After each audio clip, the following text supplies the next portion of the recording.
Chapter 792. Marquis, the Uzun are about to attack again. Hearing the loud and clear yak horn sound from afar, everyone behind the silver-white steel wall revealed nervous expressions. This wave of attacks had come much faster than they had expected. Moreover, everyone could hear a hint of something special in it.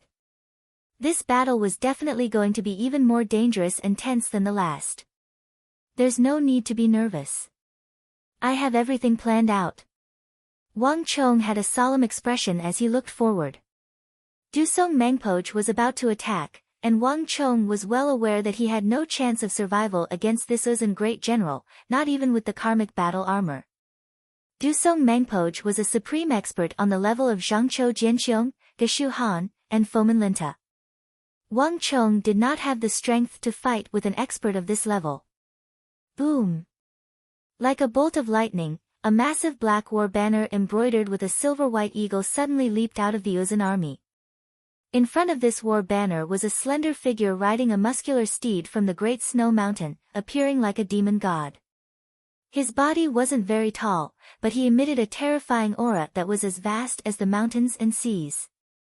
It was enough to make anyone feel humble and insignificant. Dusong Mengpoj.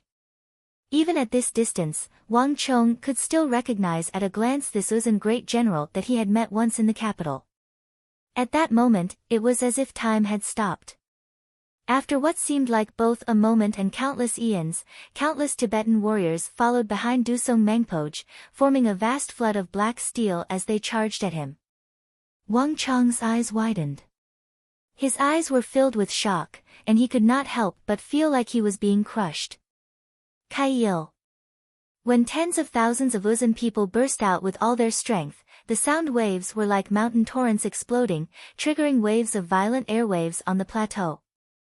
The turbulent airflow turned into a gale, rushing towards the direction of Wang Chong and the others at the triangular gap. That powerful aura even caused the sky to change color. When everyone saw this scene, their expressions suddenly changed. Marquis. Everyone turned their heads and looked at Wang Chong.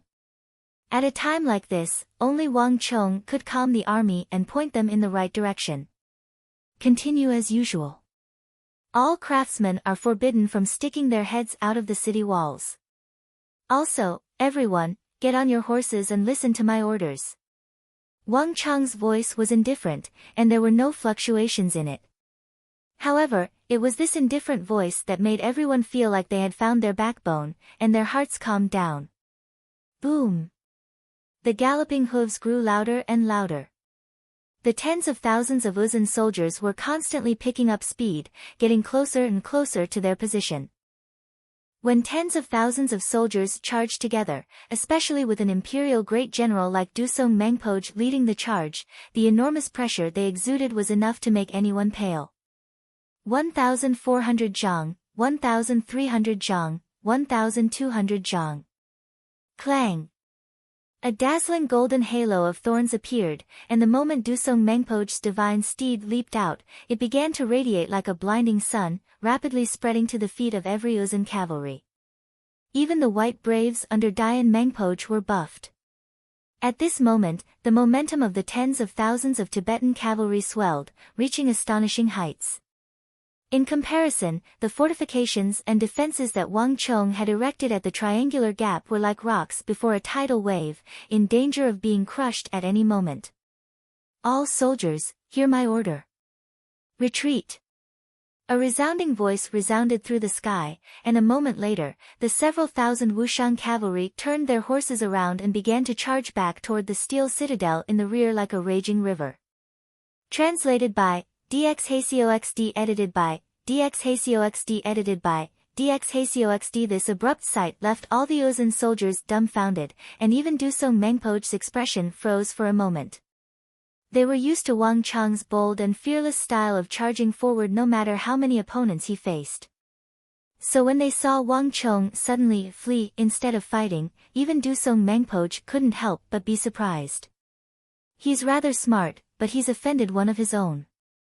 Isn't it too late to run now? Dusong Mengpoj faintly smiled as he urged his horse forward.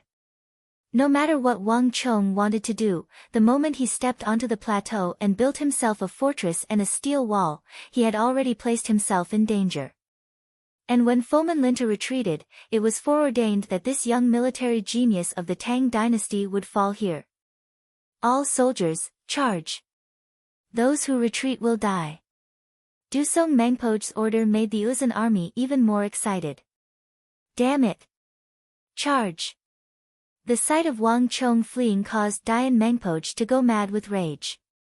No matter what, he could not permit Wang Chong to escape.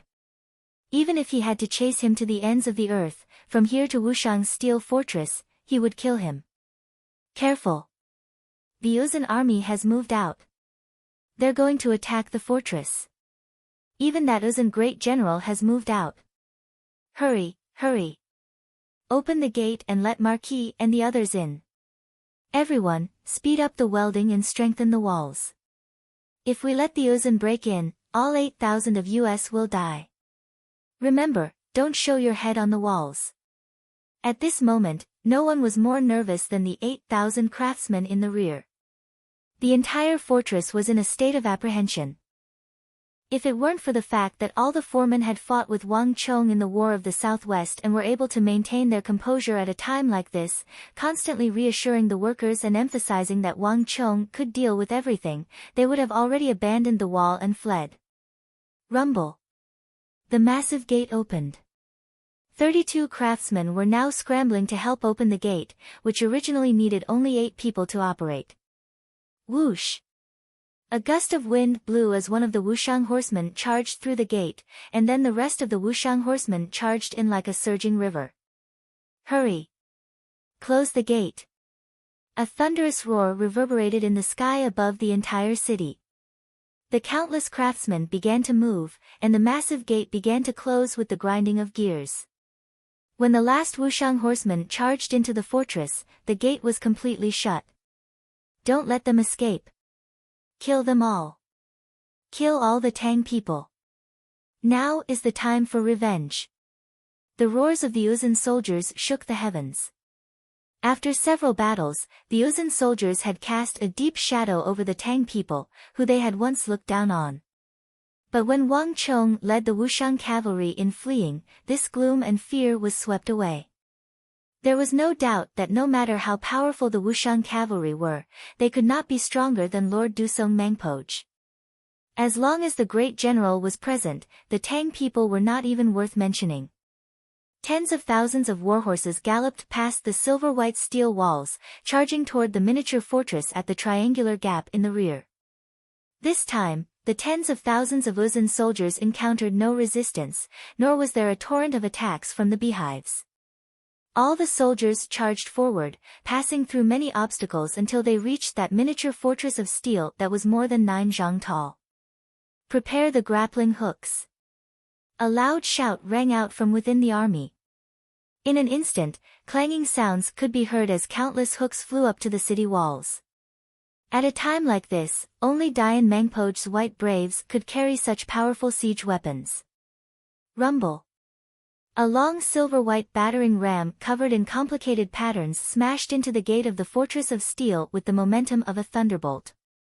The massive impact caused the entire fortress to hum and tremble with a deafening boom. The White Braves had long ago become very familiar with seizing a city when they had the upper hand. In past battles, the White Braves had relied on this set of tactics to conquer several small kingdoms of the western regions with their 5,000 soldiers. In dealing with Wang Chong, Dian Mengpoj had long ago investigated and learned that he had built a fortress of steel at the triangular gap. All the silver-white battering rams and the grappling hooks to scale the walls had been prepared in advance.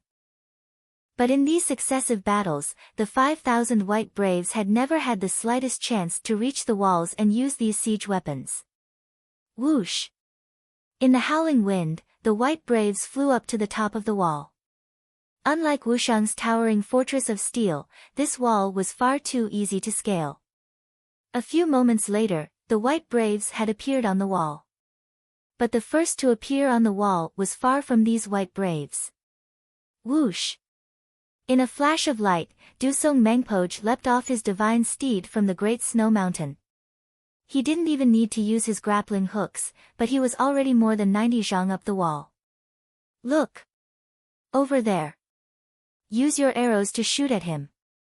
The walls were in chaos, and the moment Dusong Mangpoj appeared on the wall, countless arrows flew at him from all sides. This was a group of archers that had been left behind in the fortress to hold the line. Attracted by Dusong Mangpoj's powerful aura, almost all the archers had taken action. Insignificant tricks. Dusong Mangpoj faintly smiled, his body straight and unmoving as he allowed the arrows to come at him. But all the arrows froze in the air when they were still 3 zhang away and then dropped to the ground. But just as one wave ended, another wave of arrows exploded forth like a swarm of locusts. Dusong Mangpoj only grinned and ignored them. Amidst the rain of arrows, his sharp eyes scanned the world as if searching for something. Found it. Chapter 793. You think you can run? Dusong Mangpoj inwardly sneered as he recognized Wang Chang's back at a glance. On the guest platform, Wang Chong also seemed to sense something, and when Dusong Mangpoj looked over, his body trembled and he subconsciously turned his head. At this moment, those two youthful eyes that had always been composed and wise finally began to show a hint of deep panic and fear. In the face of absolute strength, any plan or strategy was nothing more than a child's toy. Only great generals could deal with great generals. Wang Chong had been able to use his own methods to invisibly control the movements of a Qixi great general like Fomin Linta, using him to restrain Dusong Mangpoj. This was a feat that Dusong Mangpoj deeply admired. Alas, you still underestimated the daring of a great general, and you also underestimated Fomin Linta's resolve to kill you. This is why you are fated to die here today. Dusong Mangpoj grinned as he looked forward. Only in the Tang dynasty could one offend so many great generals from both sides, and only this youth before him be able to do such a thing. But no matter how brimming with talent, if one was too arrogant and willful, they were bound to be short-lived and come to a premature end. Bang! Dusong Mangpoj leaped forward, leaving countless afterimages in his wake. A moment later, he reappeared several dozen zhang away. When Dusong Mangpoj truly began to move, he was countless times faster than a warhorse. The only downside was that he consumed a great deal of stellar energy. If Wang Chong had been thinking of running from the very start, it would have been impossible for him to slip away from Dusong Mangpoj's eyes at a time like this. Little friend, what's the rush? It's been several months since we last met in the capital. Come and reminisce with me. Dusong Mangpoj's voice was unperturbed, but it clearly resounded over the miniature fortress of steel. The aura on his body was like the mountains and the seas, filling the entire city. That kind of godlike power shook everyone's mind. The entire city was in a state of panic. Cries of surprise, fear, and the sounds of people knocking over wooden and iron frames in panic formed a continuous sound. The 8,000 craftsmen in the fortress were in chaos, and the several thousand Wushang cavalry that had entered the fortress were fleeing in all directions. Dusong Mangpoj had originally been a little cautious and on guard, but when he saw this sight, he no longer hesitated. True or false, true panic or false panic, true fear or false fear, in front of an imperial great general like Dusong Mangpoj, he could tell at a glance. Moreover, the most important aspect of an army was its formation. Wang Chang's several thousand Wushang cavalry had fallen into disarray, scattering in all directions. Even if there really was something wrong, at this time, they could only turn it into something real and cripple their own limbs. Once the main army opened the gates, no matter how formidable the Wushang cavalry were, they would be doomed. Boom! Without the slightest hesitation, Dusong Mangpoj charged like a galloping horse, leaving a long trail of white flames in his wake as he charged toward Wang Chong at the back gate of the fortress. Majestic stellar energy tore through the air, howling like a tsunami. Behind Dusong Mangpoj was the image of a snowy plateau. The plateau was densely covered in lightning, and the lightning bolts were like spiderwebs, constantly striking down, making Dusong Mangpoj's figure seem even more imposing, mysterious, and powerful. A shadow appeared in Dusong Mangpo's hand, condensing into the black claw of a monstrous beast. The Uzun Plateau had many legends, and the Zhangzhung dynasty was only one of them. Before this, it was said that the plateau once had countless behemoths and monsters the size of mountains. In the end, the legends of these behemoths and monsters became the supreme arts of the Great Snow Mountain Temple. Dusong Mangpo had learned this supreme art of the Great Snow Mountain Temple. This was also the reason why he could oversee the plateau and become one of the few imperial great generals of the Uzun Empire. Now that he no longer had to worry about Fomin Linta, Dusong Mangpo only needed one strike to kill this unprecedented threat to the Uzun Empire. Young Master Wang, accept your fate. Dusong Mangpo's voice resounded over the city. But before Dusong Mangpo could finish speaking, he was interrupted by an irritated voice. That brat's life is mine. A thunderous voice resounded over the city. Behind Dusong Mangpo, there was a flash of light, and then a muscular figure appeared on the walls like a god. His bright eyes exuded an intimidating light. Even from a distance, one could clearly see it, and it made one's heart palpitate in fear. Dayan Mangpo was a brigadier general, a level lower than Dusong Mangpo. However, in terms of killing intent toward Wang Chong, Dusong Mangpo could not compare. Boom! Dayan Mangban shot down from the walls like a cannonball, his body shooting away like a bolt of lightning. Although this operation had originated from the Tsenpo, and Dayan Mangpo had never even seen Wang Chong before, this was no longer a simple mission. Boom! In the distance, the clattering of metal quickly attracted the attention of Dusong Mangpo and Dayan Mangpo. Their bodies trembled, and when they looked up, they saw that the back door of the steel gate had finally opened a crack. Wang Chong could rush out at any moment. Buzz! There was no time to think. Boom! Both Dusong Mangpo and Dayan Mangban pushed their stellar energies to their limits, leaving long trails of energy behind them as they howled forward. Brigadier generals and great generals were incredibly fast. Dusong Mangpo was known as the Eagle of the Plateau. When he had accompanied the first prince to the capital, his identity had been exposed, and he had fled from the Tang dynasty to the plateau. One could easily imagine how fast he was. Bzzz. Dusong Mangpo's dantian exploded, leaving a long trail of energy in its wake. In an instant, he had crossed 200 zhang, and with another flash, he had crossed another 200 zhang. In the blink of an eye, he was less than 50 zhang from Wang Chong. When an imperial great general used all their strength to pursue a single person, their speed was terrifying. At this moment, Dusong Mangpo was as fast as a shooting star, so fast that the naked eye couldn't keep up. Whether it was the heaven and earth creation art practitioner Wang Chong, the brigadier general Dayan Mangpo, or the future invincible great general Li Sai, all of them would pale in comparison to Dusong Mangpo's speed. Buzz! When he was less than 30 zhang from Wang Chong, Dusong Mangpo's eyes widened as a strange feeling surged into his mind. In a flash, Dusong Mangpo's eyes scanned the area and quickly locked onto two elderly figures at the city gate. It was hard to tell if these two were the craftsmen or foremen of the city. One was dressed in a black robe, had black hair, and had a stern expression. The other was dressed in coarse linen clothes, had a head of white hair, and had an inflexible expression. Both of them appeared to be quite old, their faces covered in wrinkles. They were at least 60, and the white-haired man had turbid eyes, indicating that he was at least 80 or 90 years old. While the city's craftsmen were panicking and fleeing in panic, even Wang Chong was fleeing. Only these two people stood at the back gate of the City of Steel, one on the left and one on the right. Their eyes were calm, and not only were they not fleeing, they were calmly looking at Dusong Mangpo as if they were waiting for him to pass.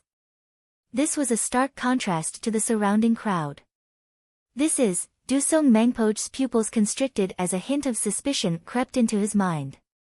But Dusong Mangpo quickly cast this thought to the back of his mind.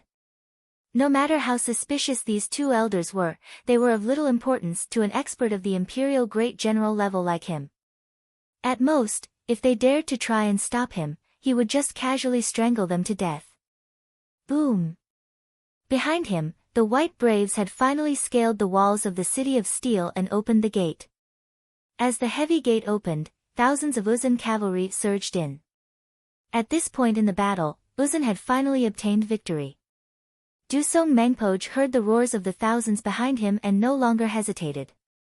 His dantian exploded with stellar energy as he charged toward the open back gate of the city of steel. He could already see Wang Cheng's back.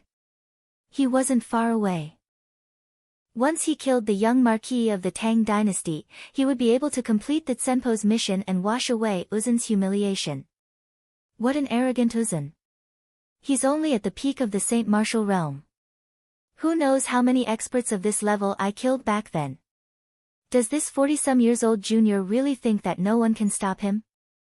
At this moment, the unmoving black-robed elder standing on the right side of the city gate suddenly spoke, his eyes cold.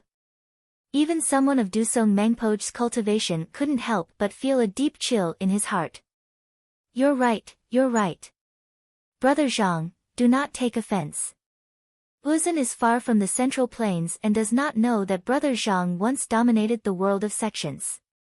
It is normal for people to pale at the mere mention of your name. This time, the young marquis intends to campaign against Uzun and resolve the worries of the Tang dynasty.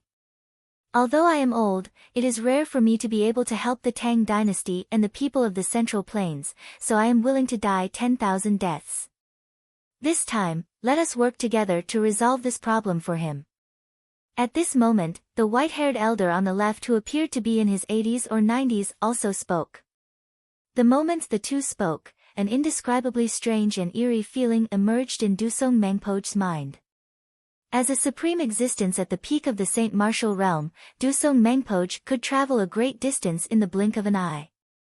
In normal circumstances, these people wouldn't even be able to spit out a single word, let alone complete a sentence. But not only had these two people completed a sentence in front of him, it had been the person on the left who had finished speaking and the person on the right who had spoken. This was the first time in Dusong Mengpoj's life that he had ever encountered such a bizarre situation.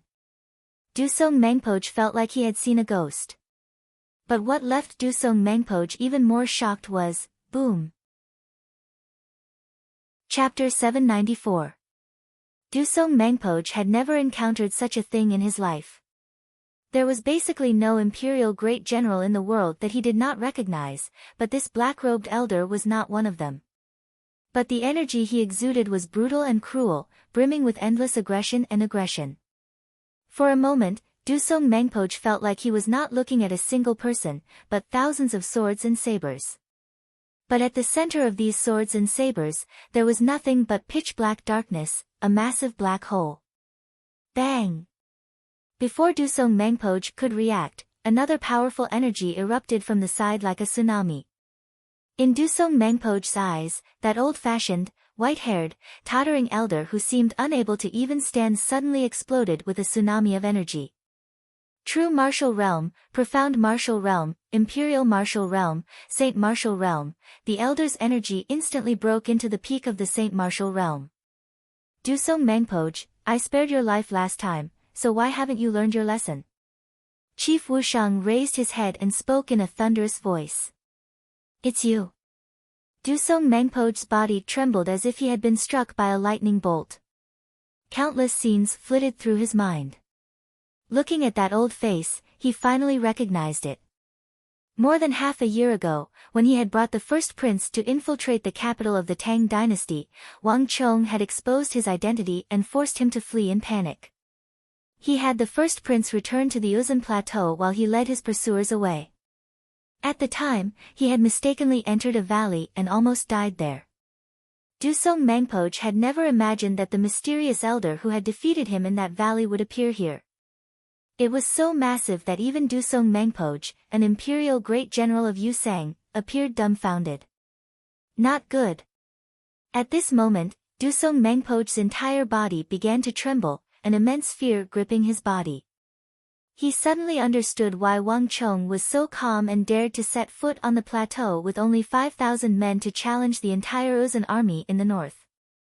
Dusong Mangpoj had always believed that Wang Chong was relying on another great general of the Tang dynasty, Fomenlinta, but only now did Dusong Mangpoj realize that he had been wrong. From the moment he stepped onto the plateau to the two great victories that followed, to the third battle where he fled without a fight, everything was under Wang Chong's control. He was not relying on Fomenlinta, but on these two terrifying elders. Everything, including Wang Chong's deliberate opening of the City of Steel's back door, had been to lure him out. In this battle, Wang Chong's target was not Dian Mangpoj, but himself, an imperial great general. From the beginning to the end, although he did not participate in the battle, Wang Chong's eyes never left him. To think that the Tang dynasty would have such a formidable individual. With him here, our Uzun will never be able to do much in Qixi. Dusong Mangpoj's entire body trembled, a deep chill surging through his heart. Although he had long ago heard of Wang Chong's name and heard from Daluan Ruozan and Huishu Wuzong about his great battle in the southwest, Dusong Mangpoj had always thought little of it. The difference in cultivation level between him and Wang Chong was far too great. But only now did Dusong Mangpoj realize just how terrifying this youth of the Tang dynasty was. His terror did not lie in his martial prowess, but in his intelligence, his ability to always be in control. Let's go. As this thought flashed through his mind, Dusong Mangpoj immediately began to flee. If there was only one opponent, Dusong Mangpoj would have definitely fought to the death, but two great generals were not people he could deal with. No great general could fight against two great generals of the same level at the same time. This was a trap. Ha ha ha, Dusong Mangpoj, don't you think it's a little too late to run now? A loud laugh came from outside the open gate. At some point, the fleeing Wang Chong had suddenly stopped and turned to Dusong Mangpoj. Boom! As if in response to Wang Chong's voice, the heavens and earth swayed and time came to a standstill as a heaven-shaking boom exploded through the air. As countless people looked on in fear, a dazzling light countless times brighter than the sun erupted from the back gate of this miniature fortress of steel. The area around the triangular gap was deathly still, the massive explosion drowning out all other sounds. The screams, the shouts, the sounds of collisions, and the neighing of horses were all drowned out.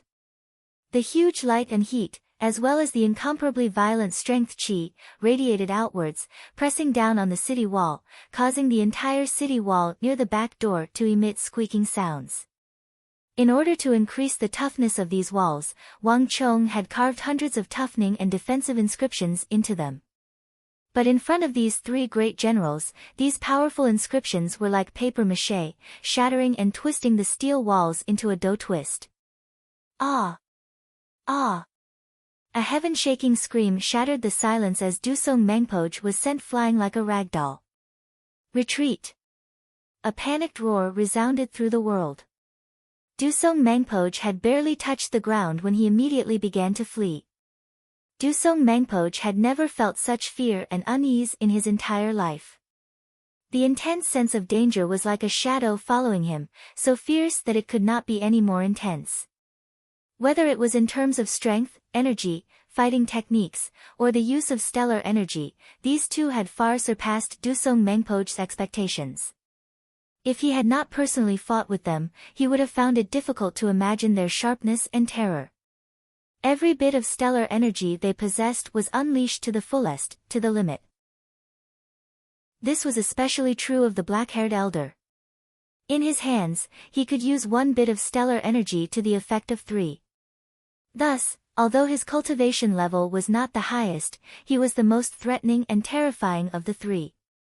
Dusong Mangpoj had been at the peak of the Saint Martial realm for 10-some years and was a veteran great general, but in terms of understanding of martial arts and stellar energy, he was on a completely different level from the black-robed elder. Before this, Dusong Mangpoj had never imagined that someone could use the stellar energy in their body in such an extraordinary and exquisite manner that it was almost at the level of the Tao. In the face of an opponent who far surpassed him in experience and maturity, Dusong Mangpoj had no desire to fight. He only wanted to get as far away as possible. Since you've come, you still want to leave? A cold voice came from behind him, causing Dusong Mengpo's soul to leave his body. Dusong Mengpo could sense two storms of energy in pursuit, one in front and one behind. The evil emperor and the Wushang village chief were in hot pursuit. For this battle, Wang Chong had spent a great deal of time. He had even gone to the Spirit Vein Mountain outside the capital to request the assistance of his master, the evil emperor, and then sent a messenger pigeon to summon the Wushang village chief. Wang Chong had carried out this entire operation in great secrecy. The chief of Wushang and the evil emperor had arrived at night without alerting anyone. Moreover, when they had stepped onto the plateau and entered the triangular gap, the chief of Wushang and the evil emperor had mixed in with the 8,000 craftsmen and entered as craftsmen. In the previous two battles, the two of them had watched from the walls, not participating at all. Even when the battle between Wang Chong and Dian Mengpo was at its most intense, the two of them had no intention of getting involved. They had been waiting for the moment when Dusong Mengpo would fall into their trap. Bang! In a flash of light, a massive boom came from behind them. The black-robed evil emperor casually punched. In an instant, a wave of energy exploded, transforming the air in a radius of several dozen zhang into thousands of swords of energy that shot toward Dusong Mengpo. Myriad Spirit Sea Art. The evil emperor's attack caused the sky to darken. The entire city seemed unable to endure the pressure and seemed ready to collapse at any moment. At the level of the evil emperor, the myriad spirit sea art could unleash a vast and majestic attack that was not one bit inferior to the great Yin-Yang heaven creation art. Not only that, the evil emperor's understanding of energy had surpassed the imagination of all martial artists. Dusong Mengpo, a peak Saint Martial Realm Imperial Great General, had an extremely keen sense of opponents of the same level. Thus, even if Dusong Mengpo and Foman Linta couldn't see each other, they could still sense each other's presence. But this move was completely useless against the demonic Emperor Old Man. The evil Emperor had only needed to control the surrounding information to completely block off Dusong Mengpo's senses. Only the myriad spirit sea art could do this. Boom! The energy exploded, but Dusong Mengpo managed to dodge it by a hair. Dusong Mengpo had pushed the supreme movement technique of the Great Snow Mountain Temple to its limits, but he was still unable to completely dodge the evil emperor's attack. The destructive shockwave sent Dusong Mengpo tumbling through the air. It was with great difficulty that he stabilized his body and continued to flee. In the blink of an eye, another comet howled toward him. At this moment, the Wushang village chief's attack arrived. At this moment, Dusong Mengpo felt his scalp go numb. The feeling of teetering on the edge of life and death was enough to make one go crazy. But there was one person who was even more terrified and crazed than Dusong Mengpo. Just who is this person? Where did that brat find such a formidable expert? Dian Mengpo's pupils constricted, his mind seething with despair. In that clash just now, he had at least sensed that two great general-level experts had appeared in the city. To Dian Mengpo, this had been a heavy blow. Although Dian Mengpo was known as the Azura war god of the Uzan Empire, he was still only a brigadier general, not a great general. The sudden appearance of two great general-level experts in this tiny city had completely overturned his understanding of the world. This was not something he could deal with at the moment. Let's go. Chapter 795. The two experts that Wang Chong had found were far too powerful, existences that not even Dusong Mengpo could deal with. Not even Dusong Mengpo was a match for them, so Dian Mengpo was even less of a match for them. At this moment, Dian Mengpo felt an even greater urgency than Dusong Mengpo's. This can't be happening. This sort of thing. Damn thing, how could this be? Dian Mengpo's eyes widened, and his teeth were clenched so tightly that they were about to shatter. But despite his rage, Dian Mengpo reacted quickly. Whoosh! Dian Mengpo immediately began to make his way up the walls. Dian Mengpo, where do you think you're going? Marquis has ordered you to stay. A voice suddenly resounded, and just when Dayan Mangpoj was about to flee, there was a massive boom as hundreds of stones flew into the air. A moment later, Dayan Mangpoj saw an ancient general made of stone standing in front of him, blocking his path. The stone general. Huang Batian, who had not appeared this entire time, had finally moved, and his first move was his strongest stone general. Beneath Huang Boshan's feet, rippling rings of light rippled. Compared to when they had first met in Wushang village, Huang Boshan's strength was clearly much greater. Boom! The sky darkened as the stone general howled through the air. Without another word, Huang Batian fiercely punched at Dayan Mangpoj. Get out of my way! Dayan Mangpoj's expression was savage, and his body exuded a vicious aura, his eyes vicious beyond compare. In the past, he would have never cared about an imperial martial earth element cultivator. A single thrust of his spear could heavily injure them, and Dayan Mangpoj wouldn't even glance at them. But when he was fleeing for his life, it was fatal. Buzz! Dayan Mangpoj's body blurred as he attempted to circle around Huang Boshan's stone general and flee. But before he could leave, Huang Boshan's second punch was already upon him. A giant fist made of rock, its surface covered with sharp edges, smashed down. This time, Dayan Mangpoj had nowhere to hide. Courting death. Dayan Mangpoj was furious in his heart, and he suddenly punched out. Pang! Two disproportionate fists, one big and one small, collided in the air, causing a world-shaking explosion, and an unparalleled wave of chi swept out. However, the final result was something no one could have imagined. The enormous stone general that was like a mountain suddenly let out a wretched cry and collapsed like a pillar that could topple a mountain. Its enormous body shattered into pieces and then disintegrated into countless boulders. But even though he had struck down Huang Batian with a single punch, Dayan Mangpoj was not the slightest bit happy. On the contrary, his heart sank. In the past, this unknown earth element cultivator wouldn't have affected him at all, but at a time like this sort of delay was fatal. Because Dayan Mangpoj could already see several other people beginning to appear. Batian. Let's go. Leave this person to us. For Symbol's Inyang's soul trap. An elder of 50-some years and a middle-aged woman of 40-some years suddenly appeared. The woman tossed out several large stones, each the size of a millstone, that fell from the sky around Dayan Mangpoj. Boom! Boom! Boom! The world swayed, and before Dayan Mangpoj could react, the stones had already begun to fall around him. Not good. Dayan Mangban was perplexed at the start, but as he looked around, he realized that someone had secretly laid down several identical stones in the area, and his face paled as he felt an intense unease. With no time to think, Dayan Mangpoj shot forward like a bolt of lightning in an attempt to escape this region. But it was too late. Whether it was Huang Batian, Elder Du, or Elder Fong, they had all been lying in wait for this moment for far too long. Even Wang Chang's escape route and the opening of the City of Steel's back door had been specially arranged. It was impossible for Dayan Mangpoj to escape now. Buzz!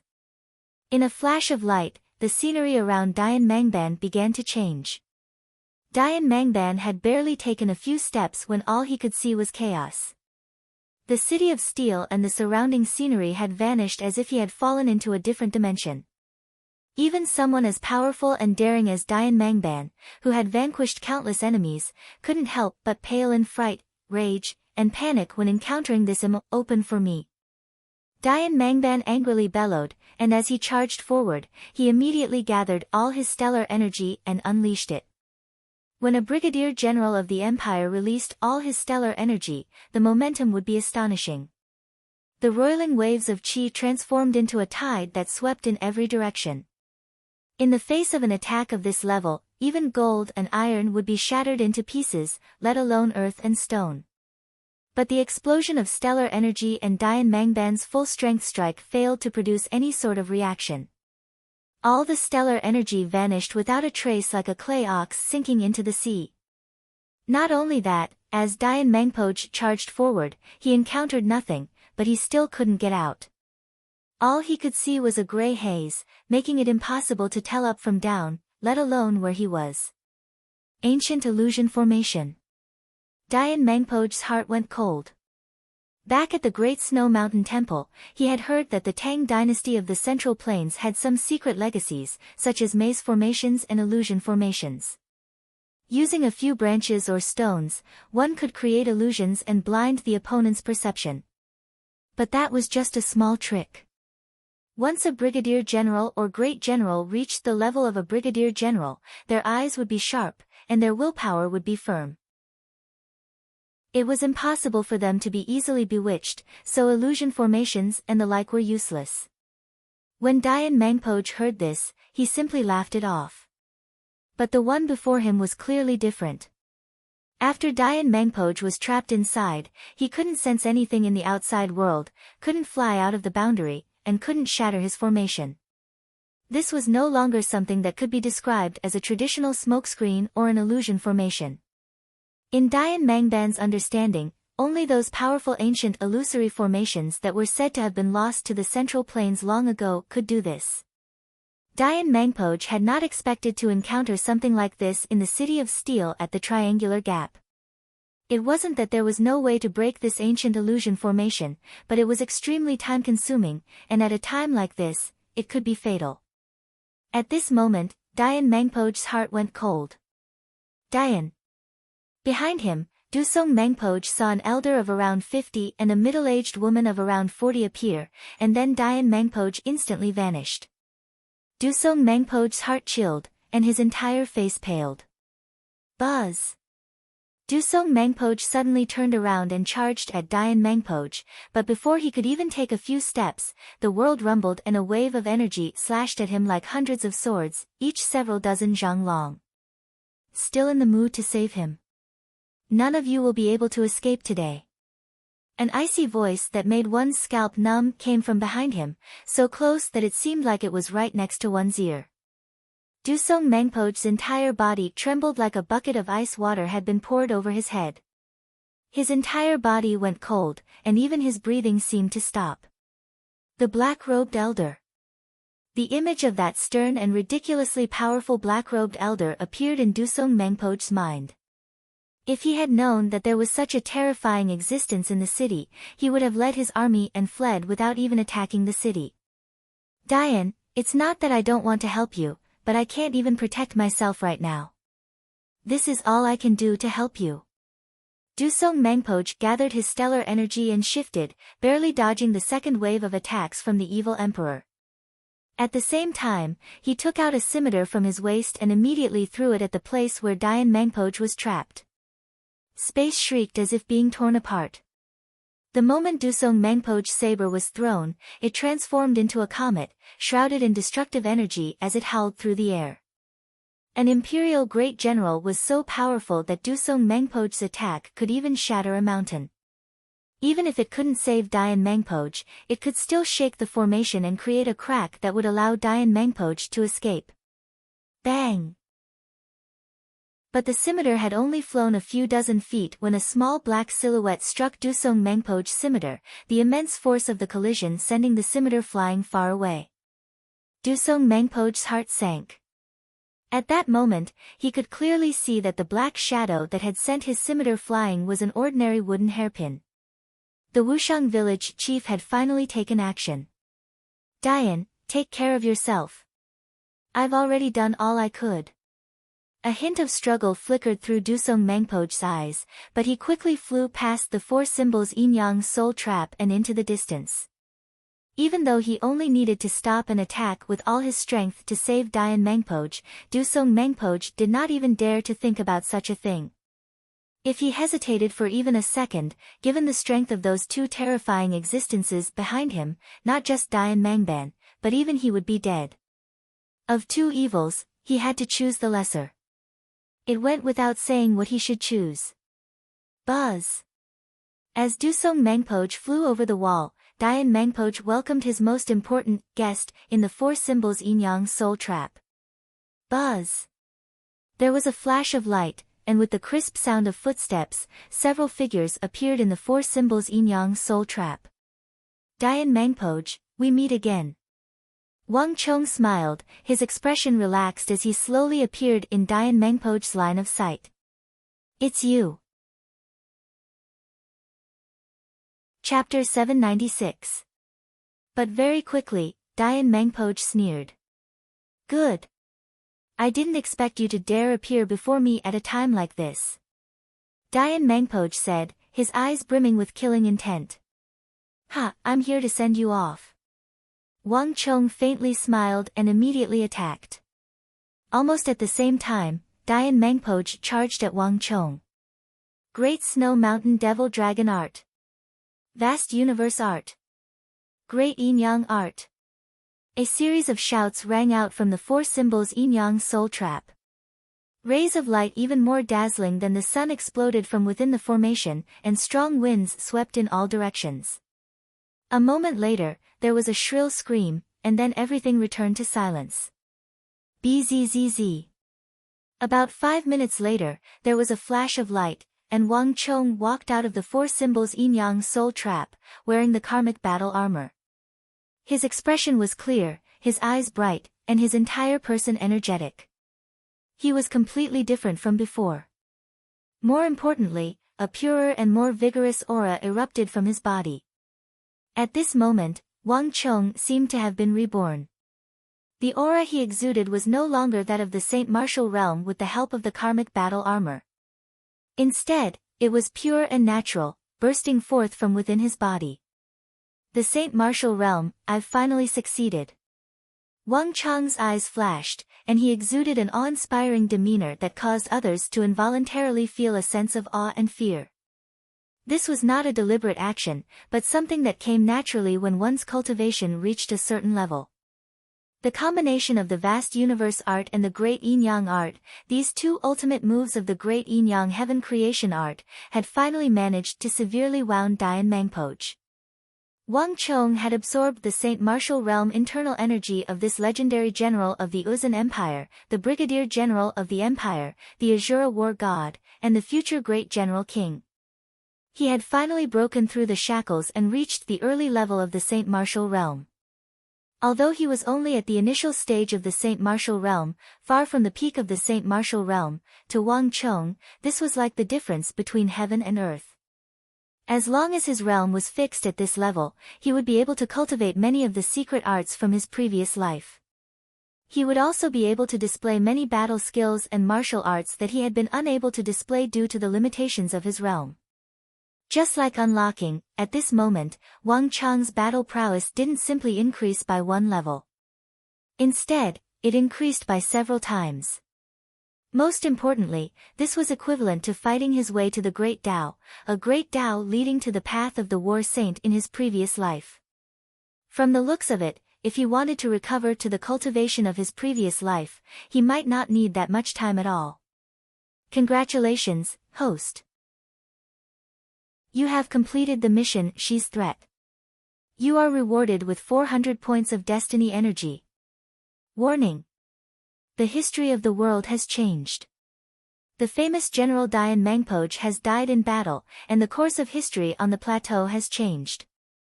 This will affect the entire world and lead to uncertain variables in the future. These changes are currently being calculated. Because this world change was caused by host is rewarded with 2000 points of destiny energy. At this moment, the Stone of Destiny's voice suddenly rang out. However, upon hearing this voice, Wang Chong's footsteps came to a halt, and he couldn't help but let out a cry of surprise. Strange. Wang Chong's eyebrows rose, greatly surprised. I actually gained an extra 2000 points of destiny energy.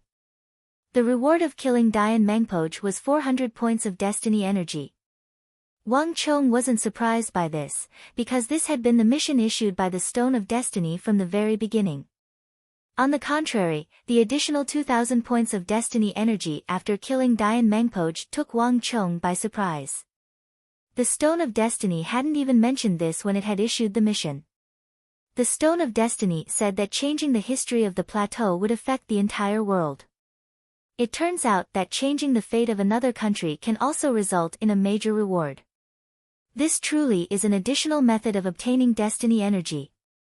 Moreover, the mission, Shi's threat, stated that failure would result in a penalty of 2,000 points of destiny energy, and now the reward is also 2,000 points. I wonder if there's some connection between the two. If there is, then the missions issued by the Stone of Destiny will probably have another special method of obtaining destiny energy. Wang Chong looked up at the sky and muttered to himself. But it was only for a moment. Wang Chong took in a deep breath and quickly regained his composure. The Stone of Destiny could be studied later. The urgent task at hand was to deal with the battle before him. Kaiyil. Kill.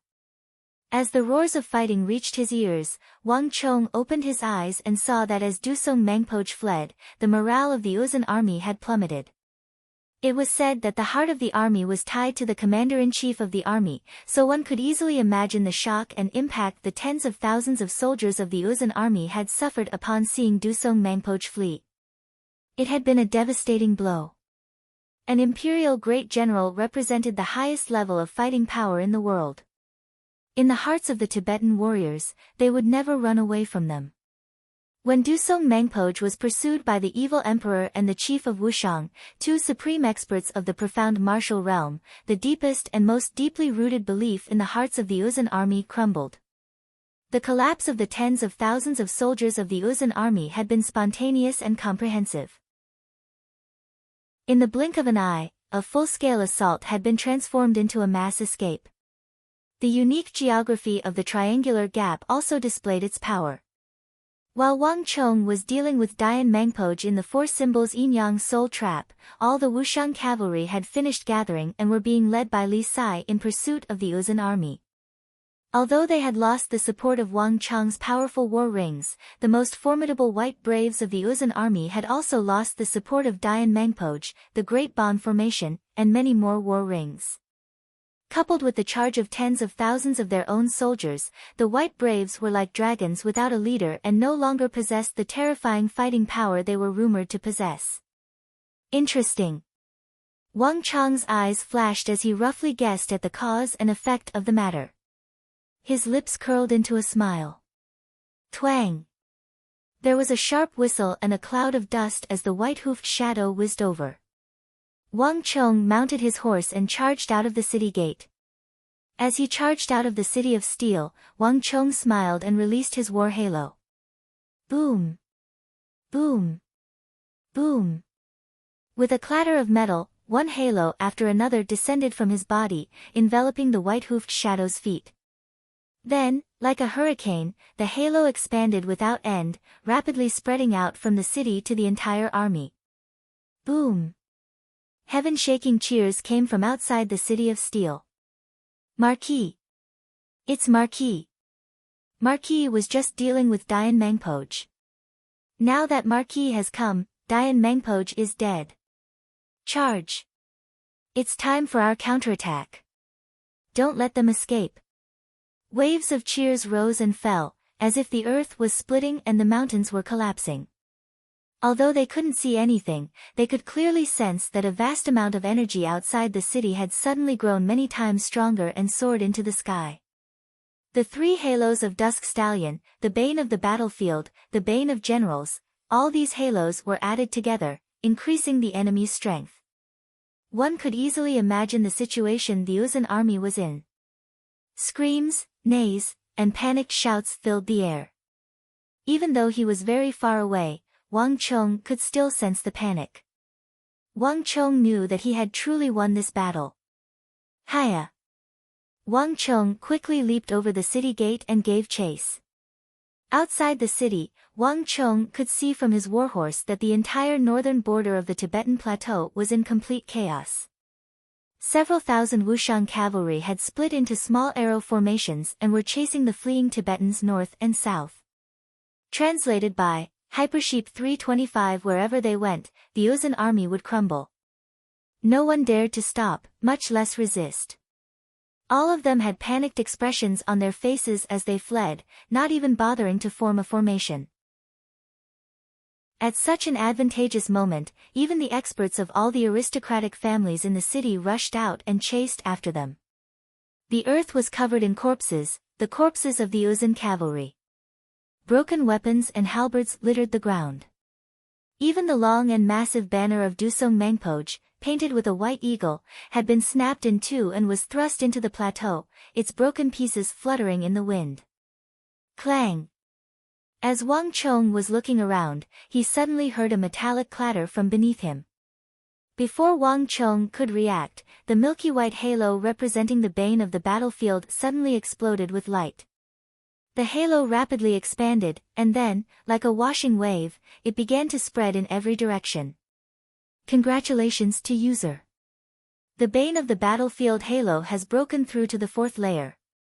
A familiar voice resounded in his mind. Wang Chong was at first stunned by this voice, and then he smiled.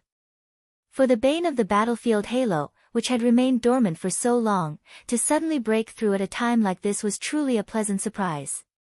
After all, the bane of the battlefield halo had already reached the third layer, and the further one advanced, the harsher the conditions would be.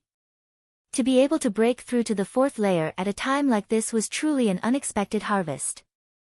Hiya! As these thoughts flew through his mind, Wang Chong urged his horse forward. There, he could see two figures, one black and one white, galloping toward him. Master! Village chief!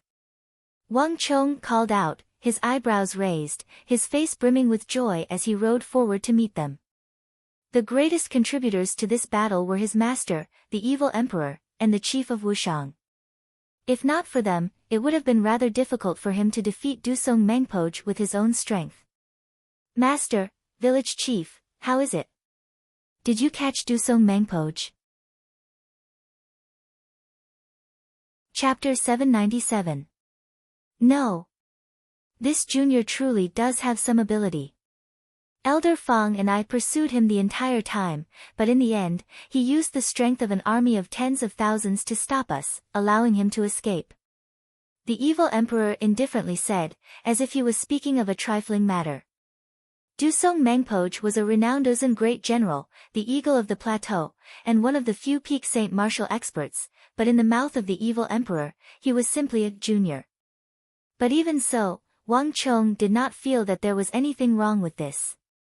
Although Dusong Mengpoj was also in existence at the peak of the Saint Martial realm, he was much younger than his master. Moreover, he had not reached the peak of the Saint Martial realm as early as his master, so it was not excessive to call him a junior. Moreover, his master, the evil emperor, had once been the #1 expert of the evil path in the Central Plains. He had killed countless formidable foes, and the number of Saint Martial experts he had killed was not small. His mere mention of him was enough to make all the sect masters and supreme experts of the world pale in fear. In the entire world, there were only a few people who had the right to stand on equal footing with him. Even in the apocalyptic era, when Wang Chong became the Grand Marshal of the world and the strongest war saint in the history of the Central Plains, the name of the evil emperor was like a blazing sun hanging high in the sky, a legendary existence.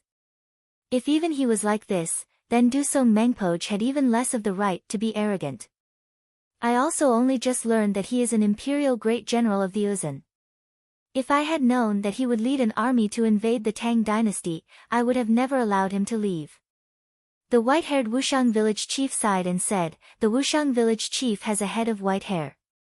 Wang Chong's eyebrows rose, and he finally couldn't help but ask. Village chief, what's going on here? When he was at the back gate of the triangular gap, he had noticed some clues. As a great general of the Uzun Empire, Dusong Mengpoj seemed to be acquainted with the chief of Wushang. This was simply unbelievable. The chief of Wushang didn't hide anything and told him about the past. So, in order to escape, Dusong Mengpoj mistakenly entered Wushang village, and because of Huang Batian, the village chief released him? Wang Chong asked with a frown. Sigh, that's right. Chief of Wushang sighed and nodded. Looking at Chief of Wushang's remorseful and guilty expression, Wang Chong also remained silent. Huang Batian was the outermost protector of Wushang village, and he was also a martial arts fanatic. Anyone who could defeat Huang Batian would have a favorable impression of him, and he would call them brother and treat them as one of his own. Wang Chong had known this a long time ago, and he also knew that Dusong Mengpoj had once released someone who had intruded into Wushang village. But Wang Chong had never imagined that the person he had released was Dusong Mengpoj. Every drink and every peck is predetermined. It wasn't easy for me to trick Dusong Mengpoj in the capital and expose his identity, but I didn't think that Huang Batian would allow him to escape this calamity. Wang Chong could only bitterly smile. Huang Batian was a martial arts fanatic. This was his nature, and no one could change it. Dusong Mengpoj had used this to his advantage, and there was truly nothing he could do about it. Village chief, there's no need to worry. Dusong Mengpoj has probably suffered quite a fright this time, and in the triangular gap, he lost no small number of soldiers, including a brigadier general, Dian Mengpoj.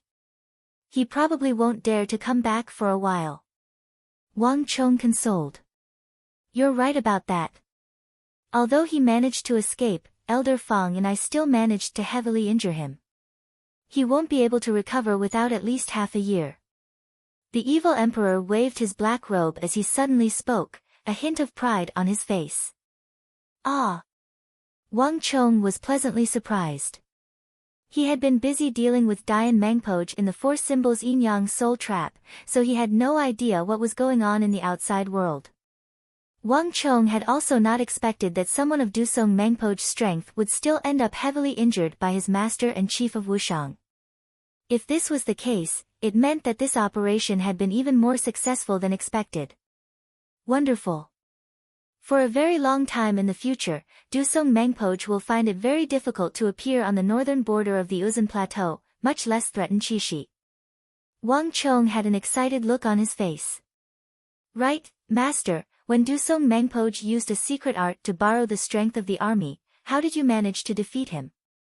In the War of the Southwest, Wang Chong had seen Hushu Wuzong use the secret art of the Great Snow Mountain Temple, borrowing the strength of the army to transform into a massive golden Buddha and block the full-strength blow of his father's mighty miracle god with a single palm. That scene had left an extremely deep impression on him. As an imperial great general of the Uzan, Dusong Mengpoj was certain to have a similar secret art. It's no big deal. This secret art is very simple. He can only borrow the strength of the people at his side. The closer you are to him, the more strength you can borrow, and the farther away you are, the less strength you can borrow. In order to defeat his secret art, we just need to kill all the people at his side. The evil emperor nonchalantly said. Brother Zhang is correct. This secret art truly isn't that big of a deal. Chief Wushang had an indifferent expression on his face as he agreed. The calm expressions on the faces of his two elders made it seem like they had done something insignificant, leaving Wang Chong speechless. If the martial arts of the Great Snow Mountain Temple were so easy to defeat, it would not have become a holy land of the Uzan Empire, and the Uzan Empire would not have become a mortal threat to the Tang dynasty. Moreover, Dusong Mengpoj had hundreds of people, thousands of them. These people not only provided energy for Dusong Mengpoj, but they were also supported by his strength. Killing them all was easier said than done, but to his master and the Wushang village chief, this was a trifling matter like eating a meal or drinking a cup of water. Rumble. As they were speaking, dust suddenly churned in the distance, and a massive explosion alarmed the trio. Wang Chong turned his head and saw that hundreds of cavalry were charging from the northwest. This seems to be the cavalry of the Tang dynasty. Chief Wushang slightly closed his eyes as he looked into the distance. He didn't have a very good understanding of the Tang dynasty's army, but he could roughly tell which side was on his side. It's the Qixi Protectorate. Wang Chong slowly said, his heart sinking. The ones who had charged out at this moment were the Qixi Protectorate and Fomin Linta, who had been watching from the sidelines this entire time. They've come to steal the credit. Dian Mengpoj was dead, Dusong Mengpoj was heavily injured, and the entire Uzan army was in shambles. Fomin Linta and the Qixi Protectorate had chosen this moment to charge out when the outcome was already decided and they were preparing to reap the fruits of victory. Their intentions were obvious. What? The evil emperor also heard Wang Chong's words and turned his head to look in the direction of the cavalry. The Qixi Protectorate was extremely fast. Even from a distance, they had already pushed their speed to the limit, and with the support of Fomin Linta's halo, they were like bolts of lightning. In the blink of an eye, the tens of thousands of Qixi Protectorate soldiers were like shooting stars, killing their way into the fleeing Uzun army. Nay! For a moment, countless Uzun cavalry were thrown off their horses and trampled to death. Without formation, without organization, and without Dian Mangpoj and Dusong Mangpoj, the Uzun army was in a state of panic. Without a leader, they could only wait to be slaughtered. Moreover, Fomin Linta was personally leading the charge. Rumble. The heavens swayed and the earth quaked as an explosion erupted from the densest part of the army. Screams filled the air as flames soared into the sky. Hundreds of Tibetan soldiers and their horses were flung into the air by a power as vast as the sea and blasted away. With a single strike, a large portion of the battlefield had been cleared. And in that empty battlefield, Wang Chong could clearly see an extremely tall and muscular figure, wielding a massive saber that exuded a tyrannical aura that seemed capable of cleaving apart the world. His fiery aura was also fiercely trembling, exuding a sense of extreme danger that made one want to get as far away from him as possible. On this battlefield, he was undoubtedly the king, a powerful existence that ruled over all. All the soldiers, whether white braves or Wushang cavalry, were as insignificant as ants in front of him. Fomin Linta. Wang Chong recognized him at a glance. He had seen Fomin Linta in the City of Steel, and his image had been deeply imprinted in his mind. This Qixi Protector General had first holed up and then borrowed a knife to kill, using Dusong Mangpoj and the Uzun to deal with Wang Chong. Now that the situation had taken a turn for the worse and Dusong Mangpoj had been defeated, he had mobilized his army to steal the credit. Wang Chong did not have an army, and the 5,000 Wushang cavalry could not be considered the orthodox cavalry of the Tang dynasty. This meant that if Fomin Linta wanted to steal the credit, Wang Chong would not be able to do so. Wang Chong could already guess at Fomin Linta's next plan. If everything went as expected, Fomin Linta would quickly submit a memorial to the imperial court, claiming all the credit for this battle. After all, no other faction had been spectating this battle besides his and Fuming Lingcha's factions, so it was hard to prove anything. If they really did pursue the matter, Fuming Lingcha would be able to produce evidence that Wang Chong had truly participated in this battle. There was no way Wang Chong could argue against him. Bastard! In battle, you're more passive than anyone else, and when it comes to stealing credit, you're more proactive than anyone else. You even know how to use the enemy's strength to deal with your own. Do you really think that just because I'm young, have less experience, and have lower status than you that I can't do anything to you? Wang Chong stared at that stalwart figure, a hint of anger flashing through his eyes. Master, village chief, I'll go see him. Wang Chong suddenly mounted his horse and galloped off in Fomin Linta's direction. Let's go take a look as well. Behind him, the evil emperor and chief of Wushang glanced at each other before following. In the distance, the Wushang cavalry had already encountered the Qixi Protectorate, and some of the soldiers were in a deadlock. When Wang Chong arrived, all the soldiers retreated to the sides. Even the soldiers of the Qixi Protectorate subconsciously lowered their heads and retreated to the sides when they saw Wang Chong. Chapter 798. In this battle, the Qixi Protectorate had acted very inappropriately. As the protector of Qixi, it had failed to fulfill its duty. Instead of attacking when it should have been, they had come out to steal the credit of the battle. This was truly not the conduct of a true soldier. Now that the original owner had appeared, all of them were naturally ashamed. With the appearance of Wang Chong, time seemed to stop, and all was deathly still. All eyes gathered on Wang Chong, and in the center of the battlefield, that stalwart and tyrannical godlike figure had also come to a sudden stop. His hand on his saber, his eyes were bright as he quietly stood there. His dignified and domineering gaze fell on Wang Chong, cold and emotionless. Wang Chong, you have rendered a meritorious service by assisting the Qixi Protectorate in attacking Uzan. Once this matter is over, I will definitely present a memorial to the Imperial Court to commend you for your service. Fomin Linta did not wait for Wang Chong to speak. His confident demeanor made it seem as if the one fighting with Uzan for so long was not Wang Chong and the Wushang cavalry, but Fomin Linta and his Qixi army.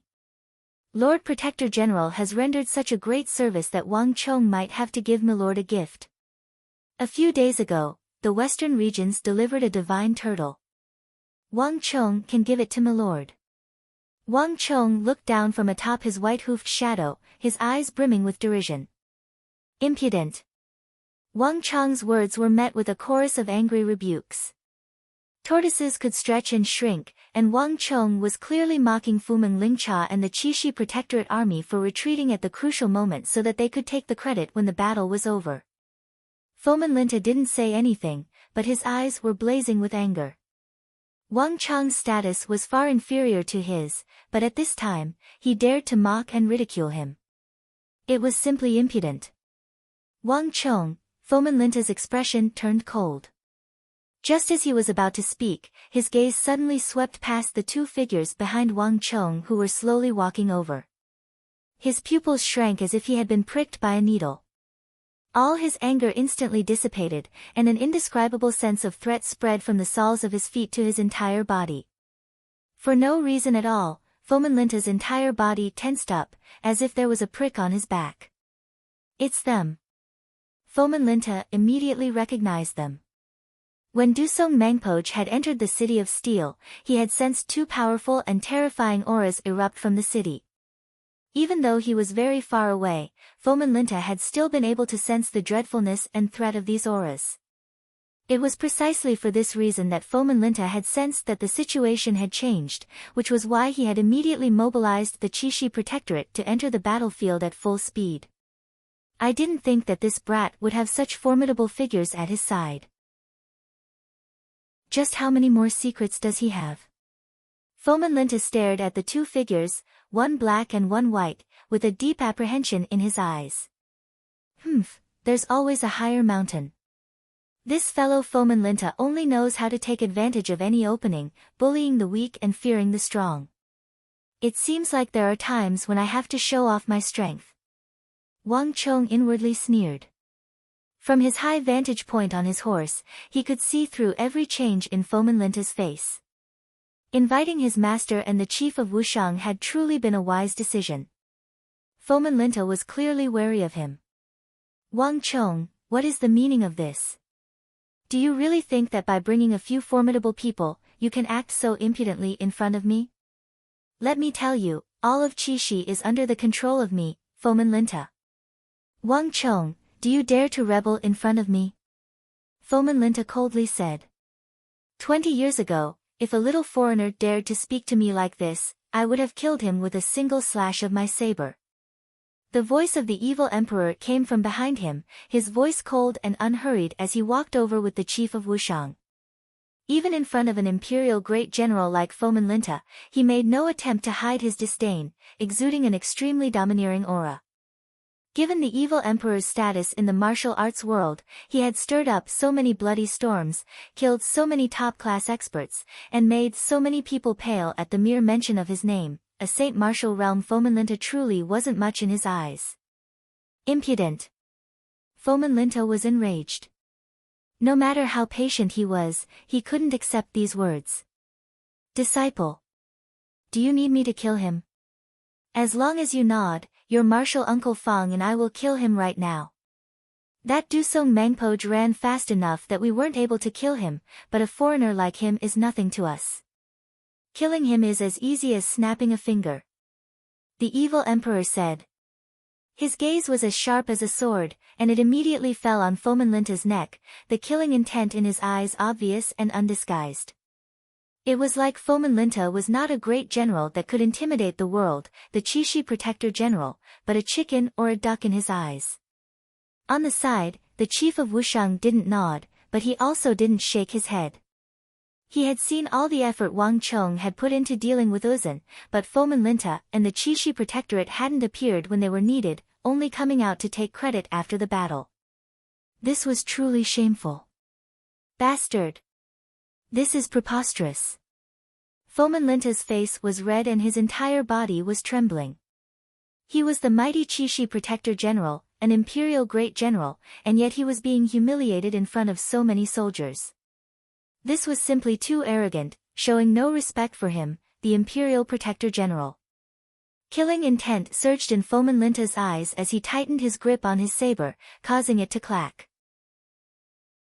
But a moment later, a gaze even colder than Fomin Linta's came from across from him. Fomin Linta's heart chilled, and he could no longer vent his anger. This was not the first time that Fomin Linta and Dusong Mengpoj had clashed in the north, and the two were evenly matched in strength. Even Dusong Mengpoj had fled like he had seen a fiend, so Fomin Linta was certain that he was no match for them. Wang Chong, are you planning on attacking me? Fomin Linta suppressed his anger as he raised his head to look at Wang Chong said. Ha, Protector General, what are you saying? I was just joking with Protector General. If Protector General wants to take the credit, I have nothing to say. But I also have a few words for Protector General. There are some things that burn your hands. If Protector General wants to take them, you should think carefully. With these words, Wang Chong turned his horse around and rode back toward the distant city of steel. Master! Let's go! After exchanging a few words with Fomin Linta, the group quickly turned and left. I still can't attack him right now. After all, he still has the status of Chishi Protector General. But I really do have to think of a way to move him away from Chishi as quickly as possible. Wang Chong quietly said to himself. The battle quickly concluded, and Uzun's army was utterly routed. Everyone fled in all directions like ants, which imperceptibly created a certain degree of difficulty in pursuing them. Wang Chong hadn't brought many men with him in the first place, and if they were too scattered, it would be extremely dangerous for them to run into another army. Pass on my order. Have the army retreat. Don't pursue. Wang Chong's order was quickly passed down, and all the Wushang cavalry, under the leadership of Li Sai, began to converge. But the Chishi Protectorate still had not withdrawn its soldiers. Marquis, this is ridiculous. The people of the Chishi Protectorate are too despicable. We're fighting to the death on the front lines, but they're just picking up the credit from the back. That's right. The Chishi Protectorate camp is clearly right in front of us, but they refuse to come out. Just this alone is enough for Marquis to complain about them. This is too much. Do they really think we don't exist?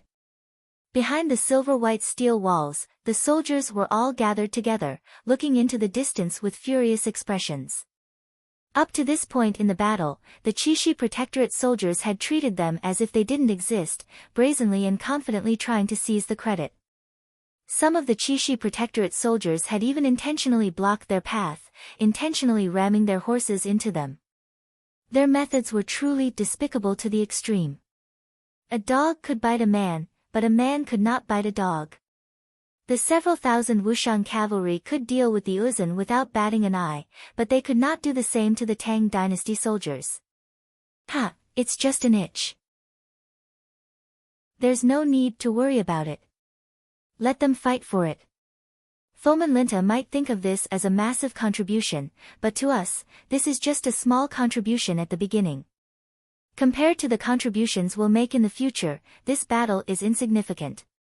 Wang Chong waved his hand and indifferently said, his expression unconcerned. In addition, it won't be so easy for Fomin Linta to steal the credit. Reporting. Marquis, the people of the Chishi Protectorate have forced their way into our fortress. Just as they were speaking, a scout riding on a warhorse suddenly kicked up a cloud of dust as he hurriedly galloped in the direction of the group. Buzz! His words immediately attracted everyone's attention. Marquis, the fortress is full of craftsmen, and there are no Uzun soldiers. What are they doing? These bastards, are they coveting the steel fortress we're building? We're building it, but they're coming to steal it. How shameless. They dare. Qing Sanyuan, Su Shixian, and Su Ke all turned to Wang Chong. Now that Uzun's forces had retreated, the fortress at the Triangular Gap was an extremely important military stronghold. Given Fumeng Lingcha's style, if he dared to rush out at the end of the battle to take credit, then he would definitely try to take advantage of this city of steel that they had spent so much manpower and resources to build. Fumeng Lingcha's actions were not out of the question. Marquis, they wouldn't really do that, would they? Su Kei looked up at Wang Chong, somewhat worried. That won't happen. Wang Chong calmly waved his hand, dismissing the worries of Su Kei and the others. Given Fomin Linta's personality, there's an 80 to 90% chance that he's thinking of stealing this fortress from us. After all, this fortress would be the equivalent of a base for the Qixi Protectorate, making it much more convenient. However, he would only think about it. He would never actually do such a thing. A mighty great general of the empire would not be so foolish. Ah. Chapter 799. Ha, up until now, only we have been able to build it. Wushang's city is the best proof. This modular city has a deep imprint on it. Fomin Linta wouldn't be so stupid as to tamper with it, even if he did think so. No one in the court would believe that this city was built by Fomin Linta and his Qixi Protectorate. Seeing the puzzled expressions on everyone's faces, Wang Chong smiled. And after the battle, the city was damaged. Without our help, Fomin Linta wouldn't be able to repair it. Only we can control the subsequent maintenance and the many mechanisms of the city. Fomin Linta is a smart man. Even if he wants to snatch it, he won't do it now. Fomin Linta must have other plans for sending people into the city at this time.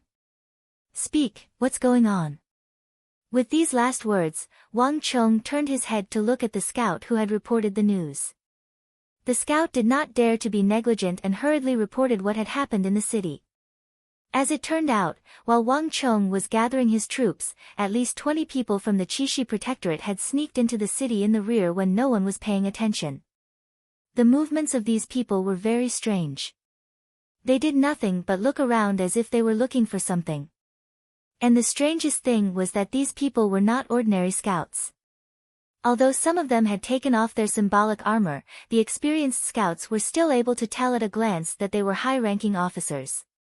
Okay, you can leave. As for the high-ranking officers of the Qixi Protectorate in the city, Qing Sanyuan, take a group of people and drive them out. Although they aren't the type to haggle over minor matters, we can't let the Qixi Protectorate act too impudently here. Wang Chong said. Yes, Marquis. Qing Sanyuan received the order and summoned over 40 Wushang cavalrymen to carry out the order. The cooperation between Wushang's men was unparalleled in the world. Coupled with the effect of the formation, if the people from the Qixi Protectorate did not leave, they would only be asking for trouble. Marquis, don't tell me that Fomin Linta sent those people for Dian Mengpo's corpse. At this moment, a deliberately suppressed voice whispered in Wang Chong's ear, Wang Chong, you're not going anywhere. Li Sai rode his Fergana horse, standing guard at Wang Chong's side like a god. As he watched Qing Sun Yuan's group leave, a hint of confusion flashed through his eyes. Wang Chong did not look back. He looked straight ahead and nodded slightly. His expression became more serious. Fomin Linta probably didn't know at first. But now, he must have captured some of the Uzun's men and found out about Dian Mengpoj. There are many people on the battlefield. When I was dealing with Dian Mengpoj, many of the Uzun's men rushed in and witnessed the scene of Dian Mengpoj being trapped by Elder Fong and Elder Du. It can't be helped. But as long as Fomin Linta can't find Dian Mengpoj's corpse, he won't be able to snatch the credit from Marquis. Li Sai urged his horse forward and said in a low voice. Hee, this is why I'm not afraid of Fomin Linta taking the credit. Some credit can't be snatched just because you want it. Dian Mengpoj came from the Great Snow Mountain Temple and is a brigadier general of the Uzun. He is known as the Azura god of war of the Uzun and has a lot of achievements in the western regions. As long as Dian Mengpoj's corpse is in our hands, it will be difficult for Fomin Linta to claim the credit. Wang Chong smiled. It was not that he was magnanimous and could give Fomin Linta all the credit. It was just that Fomin Linta could not take away his credit from the beginning.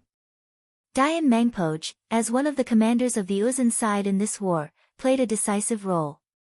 When Fomin Linta saw him come out empty-handed, he probably thought that Dayan Mangpoj had escaped. After all, a brigadier general of that level should have a high chance of escaping if he wanted to. But he had already planned for Dayan Mangban from the moment he had set foot on the plateau, so how could he allow him to smoothly escape? Let's go. If everything goes according to plan, Fomin Linta will be here soon. After Wang Chong gave the order, all the Wushang cavalry entered the city. Not long after Wang Chong entered the city, more than 10 people from the Qixi Protectorate were chased out. What are you doing? We are from the Qixi Protectorate. Do you really think this is your territory? How dare you attack us? You are rebelling. How dare you? Let go of me. All the soldiers of the Qixi Protectorate army had been tied up and thrown out of the city. They were pushed and shoved, and though they were still moving forward, their necks were stiff and they were cursing as they walked, and the curses were getting nastier and nastier. We are still at war with the Uzun. Tell them that if they don't shut up, they will be treated as deserters. As a Marquis of the Imperial Court, I should have no problem helping Protector General Fomin Linta deal with a few deserters. Wang Chong stood on the city wall and looked down at the people from the Qixi Protectorate who were thrown out. His words were quickly conveyed. As expected, the people from the Qixi Protectorate immediately quietened down. They trembled and closed their mouths, not daring to say anything else. Marquis, Fomin Linta is coming our way. Ching Sanyuan looked into the distance and warned. Wang Chong turned his head and saw a tall figure, wielding a massive saber more than 7 feet long. He was like a god that had descended to the mortal world, riding a large and muscular horse toward the city of steel. Translated by Hypersheep 325. Pass on my order. Close the gates. Wang Chong waved his right hand and sneered. Yes, Marquis. A messenger flew off, and with a clattering of metal, the 2 massive gates of the city of steel, each weighing tens of thousands of jin, slowly began to close at the triangular gap. A few moments later, there was a massive boom as the gates of the city of steel closed in front of Fomin Linta. Fomin Linta's eyes widened as he stopped his horse. This bastard! Fomin Linta immediately saw Wang Chong on the walls, a hint of anger appearing in his eyes. Milord! This brat is provoking us. The deputy's indignant voice came from the side. The Qixi Protectorate had always been in charge of Qixi, and Fomin Linta was the Qixi Protector General, the undisputed supreme ruler. For Wang Chong to dare to close the gates in front of him was simply outrageous. He's getting more and more arrogant. Milord, you have to teach him a lesson, or else his tail will just soar into the sky. The deputy's words came to a halt as Fomin Linta extended his right hand to stop him. There's no need to say anything. I have my own plans for this matter. Fomin Linta stared at Wang Chong on the walls, a myriad of emotions in his eyes. On the walls, Wang Chong was unyielding, showing no signs of backing down.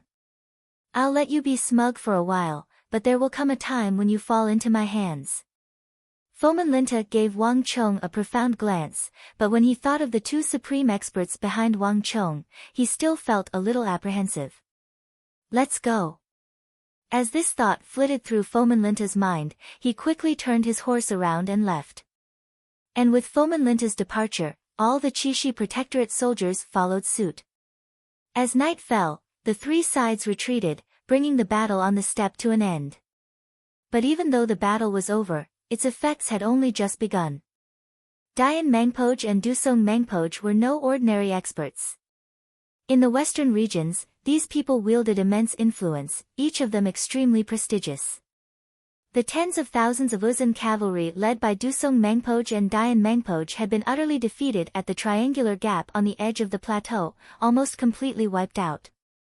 Such a matter was enough to cause an earthquake in the western regions. And the death of the 5,000 white braves had the greatest impact on this matter. In the past, the White Braves had destroyed no small number of cities and small kingdoms.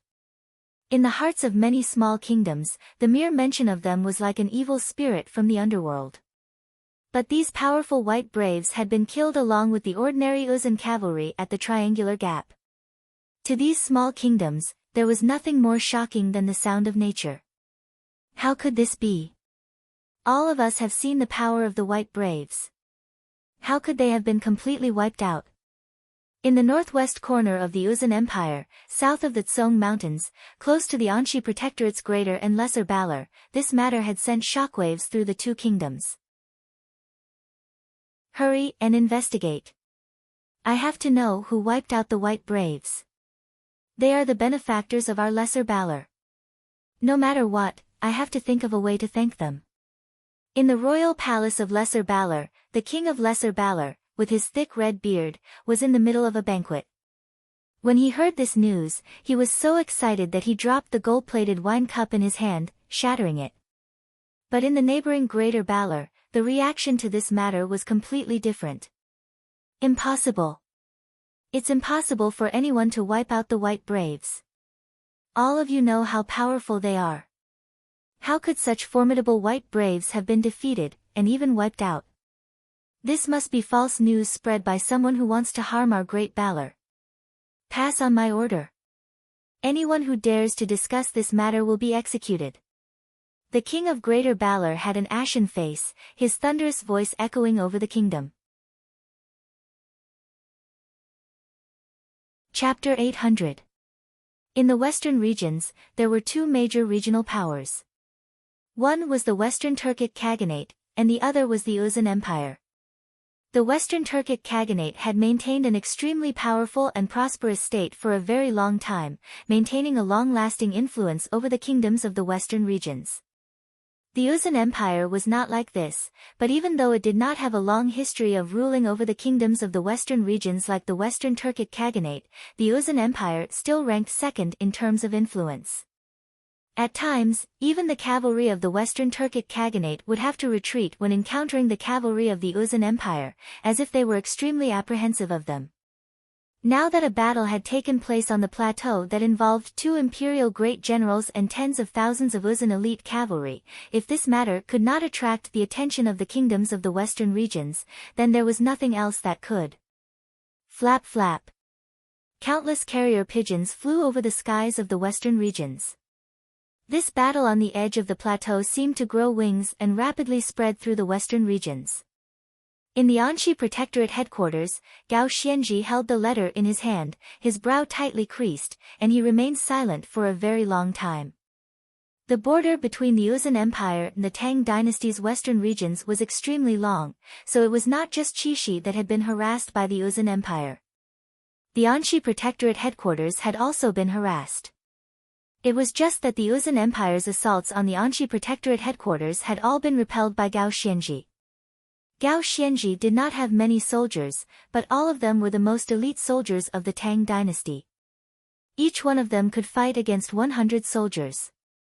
Moreover, the Anshi Protectorate army was well equipped and possessed a large number of ballistae with astonishing destructive power. As a result, the Uzun Empire had always been extremely apprehensive of him. Moreover, with Gao Xianji's current prestige in the western regions, he could summon hundreds to his call.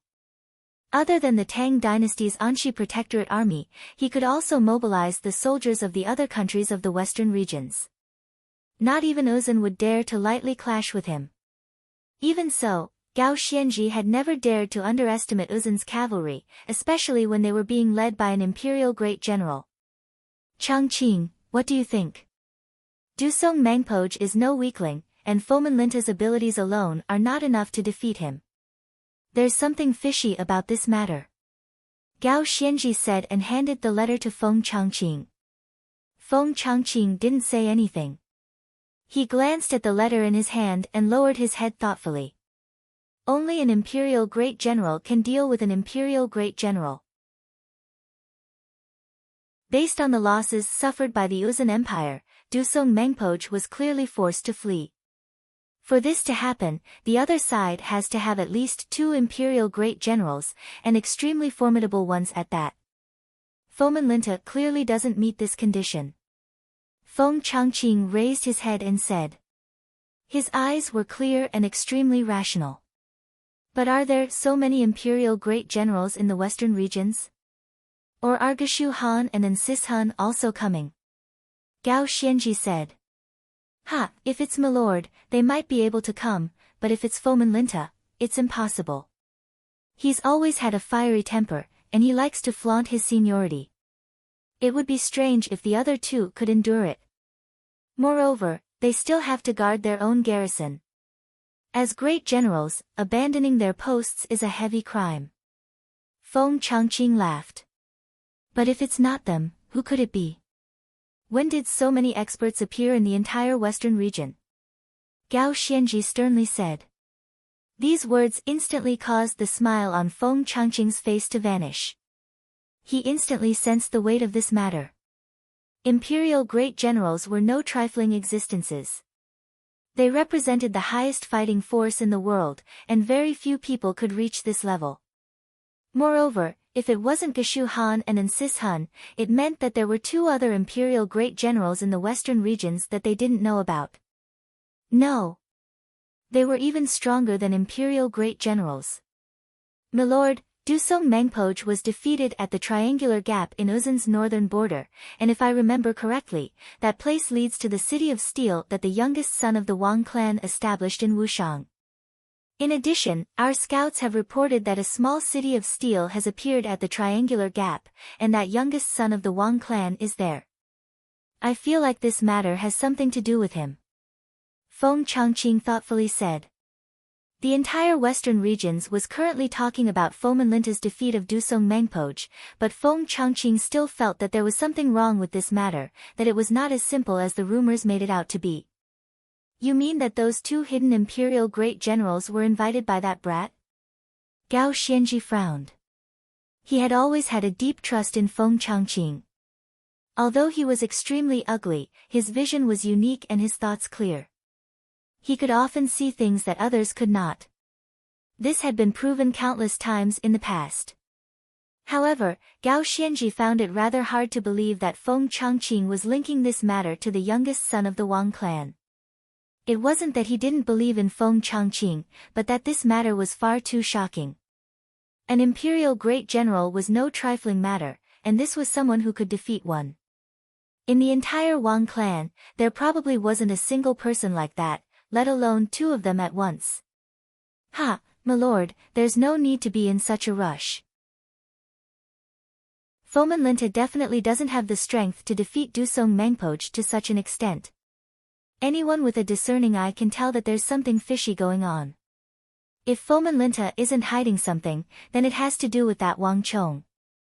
Regardless of which it is, I feel that this matter is far from over.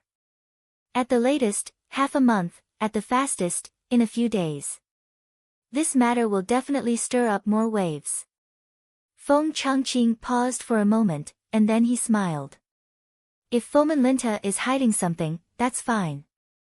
We'll dig it out sooner or later. But if it's that Wang Chong, if I remember correctly, he sent Milord a letter not too long ago. Milord will have more and more interactions with him in the future. After all, his fief is in the western regions. Milord, have you thought about how to get along with him in the future? In addition, if this Wang Chong is so capable that he could even defeat Dusong Mengpoj, then why is he so capable? I feel that we need to reconsider the warning and suggestion he gave to you in his letter not long ago. After saying that, Feng Changqing turned his head and looked at his commander. Around half a month ago, Wang Chong had sent a letter regarding the Shi Kingdom. At the time, Gao Xianji and Feng Changqing had snorted disdainfully and laughed. After all, for a teenager to give pointers to an experienced imperial great general and Anshi protector general who had spent half his life on the battlefield was simply the greatest joke in the world. But if Wang Chong was so capable as to reverse the tide in the southwest, defeating Huishu Wuzong, Daluan Ruozan, and Duangachuan, and then single-handedly defeating Dusong Mengpoj's tens of thousands of soldiers in Qixi, and even having connections that allowed him to invite two great general-level experts, then his weight was completely different. His age was no longer important here. At the very least, every word of a person with this sort of power was worthy of being taken seriously. I still need to carefully consider this matter, Gao Xianji said with a frown. Ha, milord does not want to directly meet with him?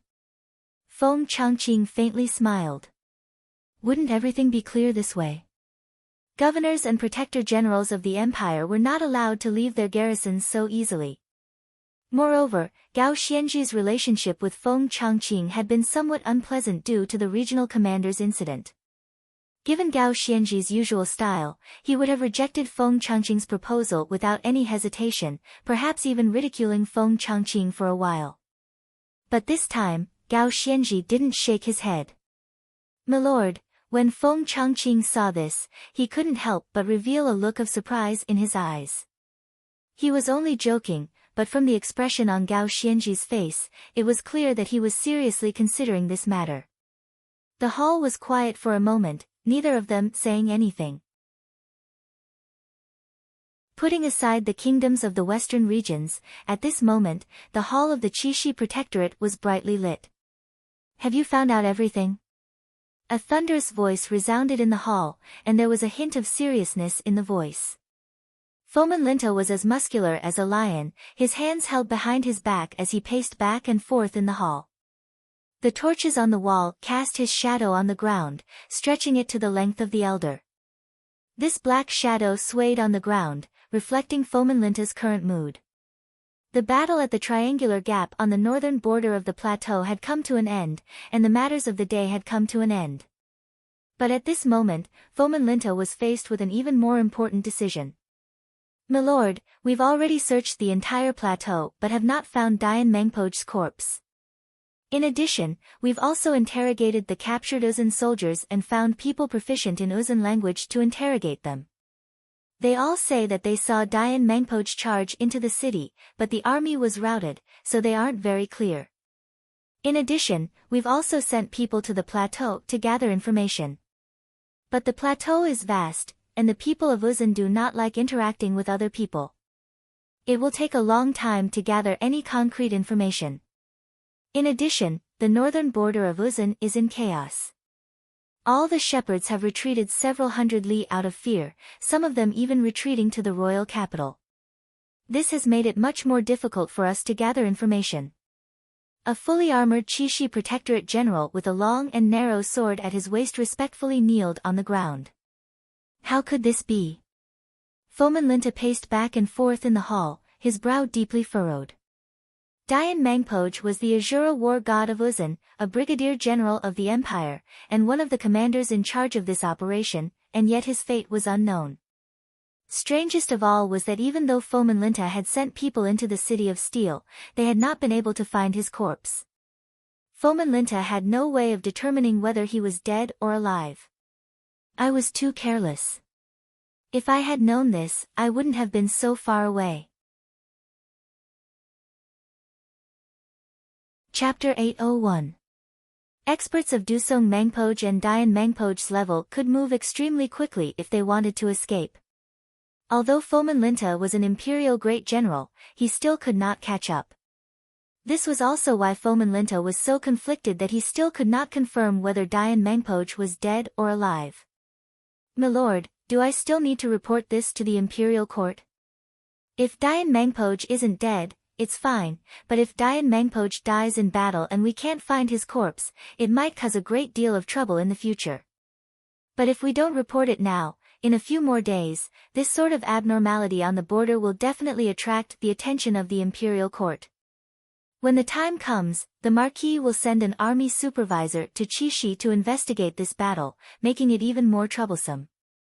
After all, the rules of the army have always been that once a battle is over, the contributions of a soldier must be recorded on the same day. At the same time, if there is any major contribution, it must be immediately reported to the imperial court, or else it will be a violation of the rules of the army and arouse suspicion. A Hu deputy with hawk-like eyes and a deep nose said. Ever since the battle on the plateau had concluded, the Protector General had been investigating Fomin Linta's matter, but even now, night had fallen, and he still had not reported this contribution to the imperial court. This was very dangerous. Report. Fomenlinta clenched his fists, his eyes flashing with an intimidating light as he finally made his decision. I want you to draft a memorial to the Imperial Court right now. Report the battle at the Triangular Gap to them. There's no need to investigate Dian Mangpoj. If something really does happen in the future, and the Imperial Court investigates, then our Chishi Protectorate's large-scale operation to defeat Dusong Mangpoj and kill tens of thousands of Uzun soldiers will be an unshakable fact. Not even the Imperial Court will be able to find any fault with it. I'd like to see what would happen if something like this really happened, and who would dare to oppose us. Fomenlinta had spent many years presiding over Chishi, running from east to west, and under the pincer attacks of the Uzun Empire and the Western Turkic Khaganate, Fomenlinta had been constantly harassed and had not had any achievements to show for a very long time. In particular, the matter of Pulanhe's beheading had caused him to be questioned by the Imperial Court's censors. The major battle at the Triangular Gap and Dusong Mangpoj's defeat were far too important to Fomenlinta. The death of the 5,000 white braves was a decisive factor. Fomenlinta had been in the barren land of Chishi for far too many years, so long that he had forgotten that he had started out as the Anshi Protector General, not a transport captain, in charge of supplies and soldiers. But what truly startled Fomenlinta was that, after sitting in the southwest for 10-some years, Zhangqiu Jianqiong had succeeded in moving to the capital and becoming Minister of War. When this news came out, Fomenlinta felt like he had been slapped in the head, jolting him from his stupor. Zhangqiu Jianqiong's experiences were very similar to his. Both of them had sat on the border for a very long time without any achievements. But Zhangqiu Jianqiong had succeeded in entering the Bureau of War and becoming Minister of War. If Zhangqiu Jianqiong could do it, why couldn't he? On that day, Fomenlinta finally rekindled his long-lost ambition. The battle at the Triangular Gap had been a rare opportunity. No matter what, he couldn't let it go. The messenger quickly left the hall while the clerk drafted a memorial. Flap flap. A few moments later, a messenger bird soared into the sky, flying toward the capital.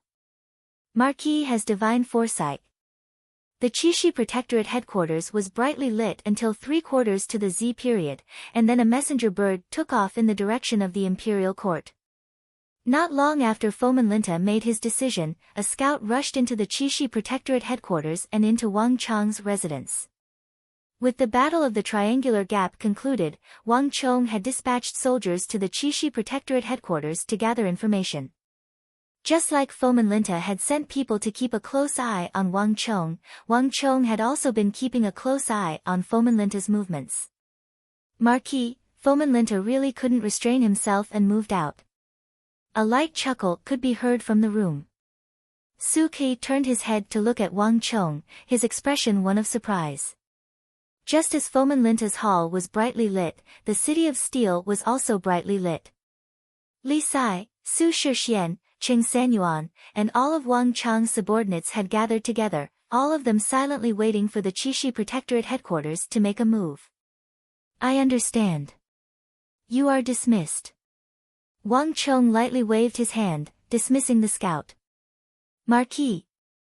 Fomenlinta has already moved. Should we do the same and deliver Dian Mangpoj's head to the Imperial Court as a surprise? Qing Sanyuan probed. Dian Mangpoj's corpse had already been smuggled back in a chest.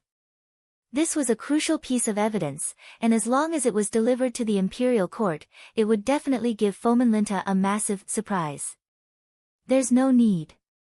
Wang Chong grinned and waved his hand, rejecting Qing Sanyuan's proposal. Fomenlinta is a crafty old fox. Whether it was letting Dian Mangpoj pass or using someone else's knife to kill us on the plateau and steal our credit, he did it flawlessly. Even if we report this matter to the Imperial Court, we'll at most charge him with lying about military intelligence and stealing credit. It won't be enough to deal him a fatal blow. On the other hand, if this matter is exposed, Fomenlinta might fly into a rage out of humiliation and launch a frenzied vengeance against us. At that time, we'll have outsmarted ourselves. Ah! Everyone looked at each other, and none of them could say a word. Marquis means that we need to endure for now. But if we do nothing, Fomenlinta might take an inch and take a mile, which isn't very good for us. Li Sai suddenly spoke from the side. That's right. General Li's words are reasonable. The others began to agree. Fomenlinta's status was simply too high. They didn't know if they should take action or not. Moreover, he had dared to steal credit in front of everyone on the plateau, which meant that he was already completely unbridled. There was no guarantee that he would do something even more outrageous in the future. Haha, Fomenlinta will definitely have to be dealt with, but it won't be by sending a letter to the imperial court to testify against him. All of you, relax. I have my plans. If all goes as expected, in less than a month, Fomenlinta will be completely removed from the position of Qixi Protector General. Wang Chong indifferently said. These casual words had an earth-shattering effect in everyone's ears. Everyone couldn't help but tremble, their eyes widening. All of them stared at Wang Chong in shock. Imperial Protector Generals and Great Generals were no ordinary individuals, and the mobilization of these people would involve the entire body. For Wang Chong to be able to decide the fate of an Imperial Great General with a few casual words was a massive blow to all of them. Anyone who heard Wang Chong's words would find it hard to believe. But deep in their hearts, they all believed that Wang Chong really could do it. On this journey, Wang Chong had already performed far too many miraculous feats. While everyone else was saying no, Wang Chong alone had turned these feats into reality. Wang Chong took in the reactions of the crowd and grinned, not bothering to explain any further. Fomenlinta had already become an existence of little value in Qixi. His lack of progress was only hindering Wang Chong in various aspects. His utilitarian nature made it impossible for him to place the interests of the Tang dynasty as his top priority. In the future Battle of Talas, he would become a massive obstacle.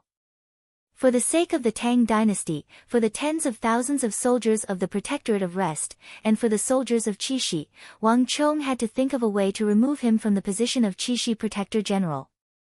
But there was no need to explain this to the crowd. Zhang Ke, how is the matter I asked you to do going? Wang Chong turned his head to the corner of the hall, where Zhang Ke was hidden in the darkness. On his shoulder was that small and fierce rock eagle, its eyes shining with a blazing light. Wang Chong's words quickly drew everyone's attention to him. Reporting to Marquis. Everything is ready. We have already followed Marquis's orders to follow the target. Zhang Ke walked out of the darkness, his right hand pressed to his chest as he bowed. The crowd glanced at each other, none of them understanding what Wang Chong and Zhang Ke were talking about. This youth from the capital had been studying under Old Eagle for at least 7 or 8 years. When he had first appeared in front of everyone, his face had been immature, but after the baptism of 2 battles, Zhang Ke had become much more mature and composed. His immature face now had the aura of someone who had been tempered by wind and frost and was worthy of trust. Yes, remember not to reveal your identity. Listen to my orders. Listen to my orders, Wang Chong indifferently said. Your subordinate understands. Zhang Ke bowed and quickly turned to leave. He disappeared into the darkness outside the door. Uzun's men will find it very difficult to threaten Qixi in the short term. It's about time to move on to the other matter. As Wang Chong looked ahead, countless thoughts were running through his mind. Once that incident and the triangular gap were taken care of, he should be able to topple Fomenlinta's fate. He just needed to wait for a little while longer. In contrast, there was another matter that was pressing and needed to be carried out as quickly as possible. Suke, here is a silk bag. I've already arranged everything. Follow the instructions on the bag and finish this task as quickly as possible. Wang Chong suddenly said. At the same time, he extended his right hand into his sleeve and handed over a blue silk bag. Yes. Marquis. Without another word, Suke took the silk bag from Wang Chong, not even glancing at it before leaving. After the southwest, Zhangzheng, and the triangular gap, Wang Chong's invincibility and strategic planning had been deeply imprinted into everyone's mind. No matter what Wang Chong said or what order he gave, everyone would unhesitatingly obey and carry out his orders. Chapter 802.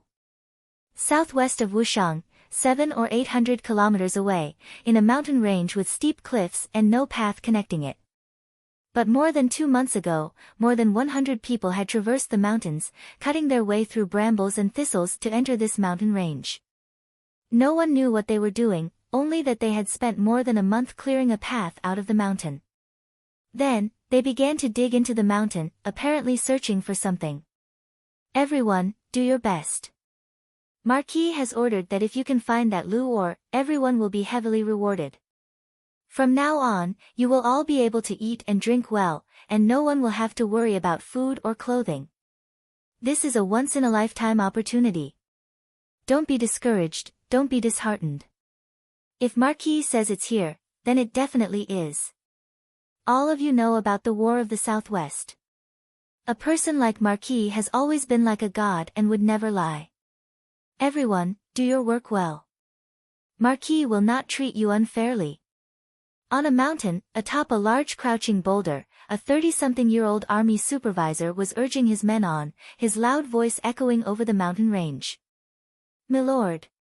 While they were digging, a panicked shout suddenly came from outside. A strong man in his 30s, who was naked from the waist up, staggered in from the outside. "There are many people outside. Quickly go and take a look." "What?" On the crouching boulder, the 30-something-year-old army supervisor leaped down from the boulder in shock. "What nonsense are you spouting? There's no one else here except us." "Milord, I'm not lying." "Quickly, take a look," the 30-something-year-old man said, his face filled with fear. The argument between the two quickly attracted everyone's attention. Gallop. A few moments later, a cloud of dust and thunderous hooves could be heard, traveling along the path they had cleared.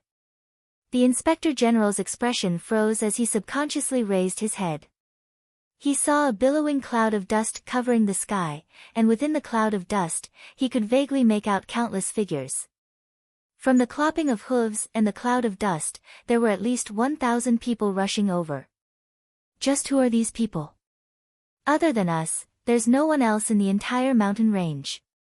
Could it be a nearby mountain bandit? The military supervisor was startled, and a thought flashed through his mind. On the westbound Silk Road, bandits and highwaymen were the most tyrannical. For them to appear at this time, they were most likely the bandits and highwaymen from the nearby mountains. Could it be that we made too much noise here and attracted the attention of some mounted bandits? The army supervisor felt uneasy. Thunder Rock. At this moment, a loud voice came from the smoke. Before the supervisor could figure out what was going on, he saw an arm with bulging veins and 5 fingers that were as black as steel. The arm grabbed a token and reached out from the smoke. That's right. Lei Peng was taken aback, but he quickly recognized the token. In the entire Tang dynasty of the Central Plains, there was only one lord who would use such a token. Did Marquis send you here? But isn't it not time yet? Lei Peng immediately calmed down. The battle on the Western Front has ended. Marquis has ordered us to speed up the progress on the Lu ore mine. The smoke dissipated, and a fully armored leader of the cavalry charged out. His expression was solemn, and he had a mustache above his lips. It seemed that he had some status. Behind him, one figure after another arrived. Upon closer inspection, there were at least 1,000 people. But we've already been digging for more than a month, and we still haven't found any Lu ore. Isn't it too hasty to increase our manpower now? Wouldn't it be a waste of countless manpower and resources, and a great disappointment to the Marquis? Lei Peng said nervously. Although he had been cheering them on for the past few months, he had no idea whether or not the Lu ore Marquis had spoken of actually existed here.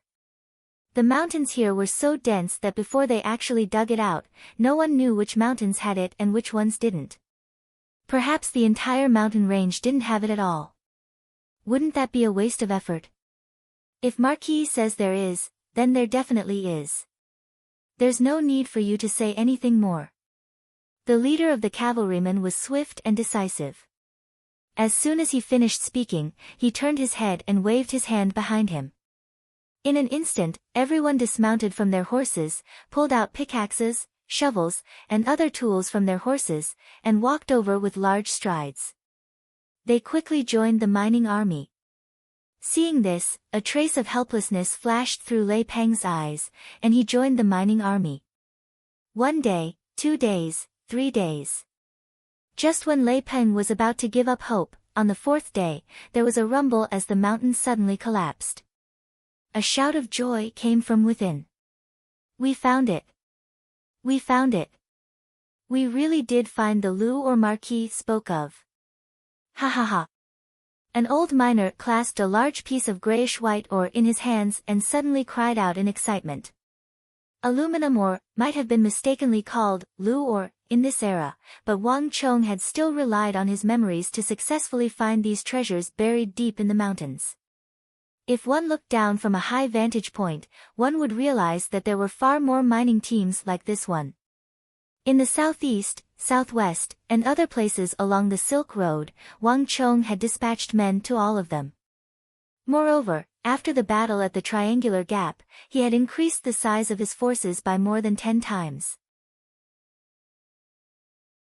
This rapidly increased the efficiency of mining, and as more and more aluminum ore was discovered, the great clans of the Tang dynasty that had allied with Wang Chong quickly began to deploy their forces. Cart after cart of aluminum ore was excavated from the depths of the mountains and sent to the capital like rivers flowing into the sea. And in the capital, everything related to aluminum ore was gathered under the name of a single person. "Milord, this is the 1000th cart of Lu ore that has been delivered today."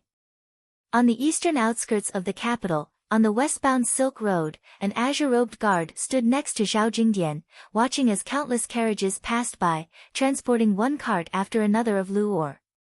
Behind them stood a series of houses. These houses were all made of the simplest and crudest brick construction. There was no furniture inside, only piles of Lu ore inside. In the Tang dynasty, all the iron and copper ores were sought after by the great clans and swordsmiths, but no one knew what this newly discovered Lu ore was for.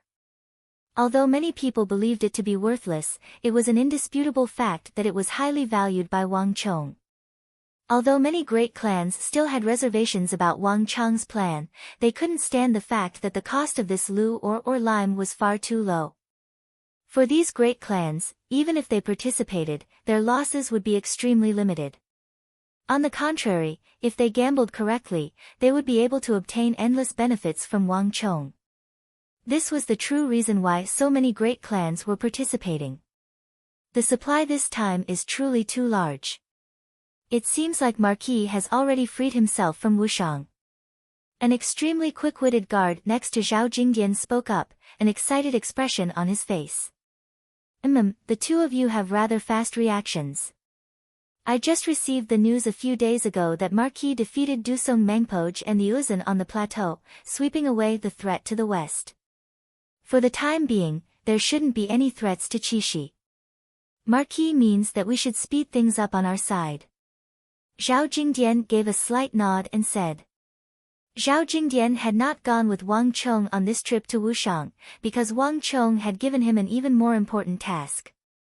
The lime, clay, sand, and stones were all extremely unremarkable items that the nobles of the capital would not care about. But Zhao Jingdian could sense that Wang Chong viewed these items with unprecedented importance. This was the primary reason he had stayed behind. How are the craftsmen in the rear coming along with the new mud formula? Zhao Jingdian asked, his gaze still fixed in the direction of Qixi. All the most experienced craftsmen have been working day and night to formulate the best formula, and they've already reaped the rewards. The newly formulated mud, after being hardened, can now withstand the full-force blow of a true martial realm expert, but Master Kong and the others say that the hardness of this formula can be increased. In its ideal state, it should be able to withstand the full-force blow of a profound martial realm expert. The guard on the left solemnly said. In addition, the masters have agreed that Marquis' idea of adding some steel bars to the mud ahead of time is very reasonable. Moreover, the masters also have some ideas. They feel that we can add some simple toughening inscriptions or defensive inscriptions to the steel bars. This will greatly increase the hardness of the hardened mud, further increasing the amount of strength it can bear. The other guard added. The greatest difference between this world and Wang Cheng's previous world was the large number of inscriptions. This also meant that Wang Cheng had probably underestimated the heights cement could reach in this world. Wang Cheng could not have predicted all of this. It's about time. Marquis' matter can't be delayed. Inform the great clans of the capital and tell them that Marquis has made an agreement with them that it's time for them to contribute money and strength. After waiting for so long, they're probably even more anxious than we are. Zhao Jingdian held his hands behind his back. In the days since Wang Cheng had left the capital for Wushang, many of the great clans of the capital had come to investigate under the guise of using all sorts of tricks. As a grand clan of ministers and generals, and with the king of Song backing them, no one believed that Wang Cheng would deceive them. But none of the great clans knew anything about this matter, and Wang Cheng was unwilling to tell them. All the great clans were itching to know, and they could only send people to investigate. Bang! Zhao Jingdian's voice was like a thunderclap crashing over the capital, sending massive waves through the capital. The great clans and nobles were like sharks that had smelled blood, swiftly moving into action. Chapter 803. Buy, buy, buy. Buy all of the lime, clay, sand, stones, and whatever Lu or you have and send them over. We'll give him as many people as he wants. We'll give him as much money as he wants. We have to make Wang Cheng and the Wang clan owe us a favor. In a small clan in the western part of the city, the 40-year-old clan head roared like thunder. What? Risk? Are you afraid that the mighty Wang clan won't be able to pay up? Putting aside everything else, just think about how much each Wuzi steel sword costs. You can't even buy one even if you have the money. Are you afraid that he won't be able to pay up? In the largest abyssal sword tower in the eastern part of the city, Tower Lord Zhao Jinling's spittle splattered everywhere as he cursed at the opposing elders. The elders' faces were red as they covered their faces and fled. Go, go, go. Go, go, go. Gather all the people in our family that can be mobilized. Also, send those bastards born by the third and fourth brothers. They've been idling around all day long. Send them all out. Don't you know that the Zhou clan in the western part of the city has already sent 9 out of 10 elders for fear of falling behind? If they can even send their elders, what are we waiting for? The first to move eats the meat, and the last to move eats the meat. Shit! In the northern part of the city, the Huang clan's patriarch Huang Sha had always had a fiery temper, and this time, his furious voice was so loud that it seemed like the roof of the residence would be blown away. Everyone fled in fear and trepidation. The Zhao clan, the Bai clan, the Guo clan, the Chai clan, and the other ancient clans of the Tang dynasty also dispatched their experts. Because of the letter that Wang Cheng had sent to Zhao Jingdian from Wushang, all these clans were mobilizing. When all these families and clans were gathered together, they were like a huge machine operating together. The amount of energy they could muster was extremely shocking. All the lime, clay, sand, stone, and lu ore was gathered like a surging flood and transported to Zhao Jingdian's hands. With a single order, Zhao Jingdian had gathered at least 100,000 craftsmen. Not even Wang Cheng had been able to do this when he was building the city of steel in Wushang. Compared to the remote and uninhabited Wushang, the capital was far more convenient. 3 days later, at the beginning of the road leading from the capital to the western regions, Zhao Jingdian, dressed in formal attire, was surrounded by countless experts from the great clans. The plan had already begun. Everyone was looking forward to this cement road that they had never heard of before. They all wanted to see what was really going on. Get ready. With a grave expression, Zhao Jingdian gave the order. A moment later, several hundred craftsmen lined up on both sides of the road and began to put in lime, clay, and ore as they had practiced countless times. Then, they poured in sand and stone, quickly mixing them with water according to the ratio, and began to stir. Under the curious gazes of countless people, these craftsmen first covered the long road with a thick layer of the mud, then added a layer of gravel, stones, and steel bars that were as thick as a finger surrounded by iron wires. Finally, the last layer of mud was added. When everything was over, a 10-inch tall asphalt muddy road appeared in front of everyone. That's it. A disciple of the Zhang family in the capital looked at this scene with a dumbfounded expression. He had heard people talk about the cement road countless times, and there were all sorts of stories about it. Some said that the road would spit fire at night, some said that it had wheels and could be moved, and some said that gold and silver had been added to the road so that it would sparkle at night. It was just that no one would have thought that this cement road, which took a lot of time and effort and attracted the attention of countless aristocratic families in the capital, was actually so ordinary. To think that it was just a few layers of green mud and 2 steel bars. What a waste of all the aristocratic family's expectations and energy, only to get such a thing in the end. It was really too disappointing. Of course it's not over yet. If anyone wants to back out, there's still time. Our young master said long ago that we won't stop anyone who wants to back out. All the money you've invested in this project will be returned to you in full. Zhao Jingdian heartily laughed. In an instant, the surroundings fell into a dead silence. The experts from the various aristocratic families, who were originally full of dissatisfaction, all shut their mouths tightly as if someone had sewn them shut, unwilling to say a single word. What a joke! Whether it was lime, clay, ore, sand, or stone, they were all the cheapest things.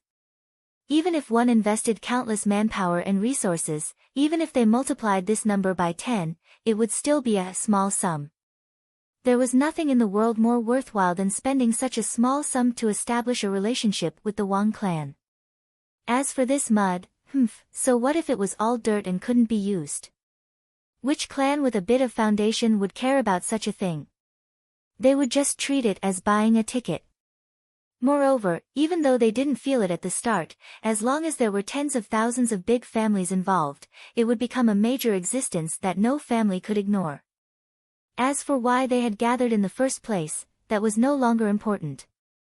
If anyone backed out now, they would become the common enemy of the other clans and be ostracized by the other clans.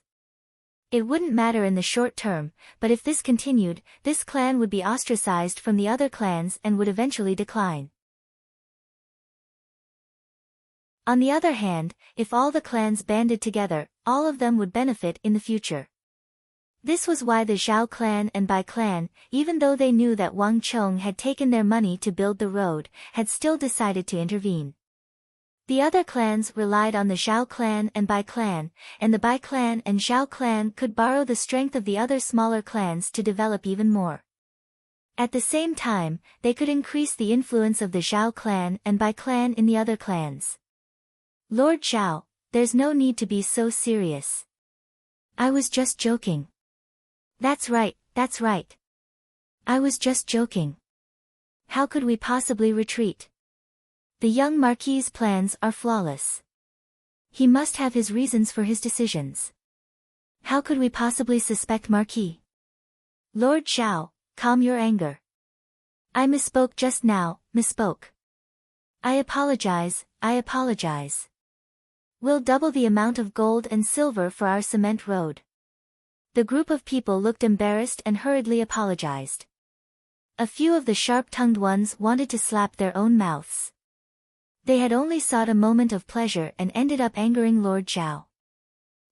Since it was a slip of the tongue, I'll pretend I never heard it. Zhao Jingdian faintly smiled, not bothering to argue with him. Wang Chong had long ago said that too many clans had been gathered for this operation, and the more people there were, the more mouths there would be, the more difficult it would be to manage. Given his honest personality, he might not be able to control them, so he had hoped that he would be a little more forceful. So far, the results had been pretty good. Elder Chen, let's begin. Zhao Jingdian quickly turned his head and gestured to an extremely experienced 50-year-old foreman, his face covered in wrinkles. In the next moment, layers of lime were sprinkled on the newly built, muddy road, rapidly absorbing the moisture in the muddy road. This was a method that these craftsmen had developed. Under normal circumstances, the mud road would take several hours to harden. Sprinkling lime powder over the road could absorb the water and speed up the hardening process. After all, so many clans couldn't just wait here for so long and do nothing. That's enough. Seeing the lime powder rapidly moisten the road, Zhao Jingdian waved his hand and stopped the crowd. Afterward, Zhao Jingdian stood at the very front of the crowd with his hands held behind his back, his eyes fixed on the asphalt road. His expression was calm, as if nothing had happened. Since Zhao Jingdian said nothing, the others also remained silent, not daring to say anything. With the previous example, everyone knew that this young-looking Lord Zhao wasn't as easy to deal with as he appeared to be. Time slowly passed, and even though the lime powder had been sprinkled to speed up the absorption of water, the mud road was not very easy to dry. Around an hour later, the asphalt road finally turned white and began to harden. It's done. Zhao Jingdian looked at the hardened mud road, a hint of a smile appearing in his eyes. Everyone, after expending countless resources, manpower, and resources, we have gathered a vast amount of lime, clay, ore, sand, and stone.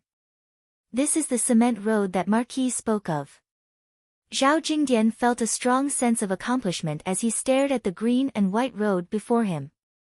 After all this time, the first cement road that Marquis had spoken of had finally appeared. Buzz! On the other side, Zhao Jingdian had barely finished speaking when the crowd immediately buzzed with chatter. Contrary to Zhao Jingdian's expectations, though no one said anything, they all stared at the green and white path with suspicion in their eyes. Lord Zhao, forgive me for speaking too much. This mud road, no. This old man has traveled the world and seen many things, but I truly do not understand. Just what is so good about this cement road, Lord? A white-bearded elder of an aristocratic family who was in his 50s or 60s walked out of the crowd hesitantly. In addition, if it's just to repair the road, you can just find some villagers and use some pebbles and gravel for the same effect. Moreover, wouldn't that be even more economical? Zhao Jingdian glanced back and immediately recognized that this was Elder Xia Gufeng of the Xia clan. He had some influence in the great clans. As expected, Xia Gufeng's words caused a chain reaction in the crowd, and the crowd began to whisper to each other. Although they did not dare to go too far, Zhao Jingdian could see that many people were secretly nodding their heads, clearly believing that Xia Gufeng's words were reasonable. Ha, Elder Xia asks a good question. Someone, bring it up. Zhao Jingdian faintly smiled as if he had already expected this, and he waved his hand. Soon, the wheels began to rumble, and two majestic horses pulled a huge, peculiar carriage from outside. It was strange because unlike ordinary carriages, this carriage had no roof. Instead, it was squarish, with the opening facing the sky. Moreover, this carriage was several times larger than ordinary carriages.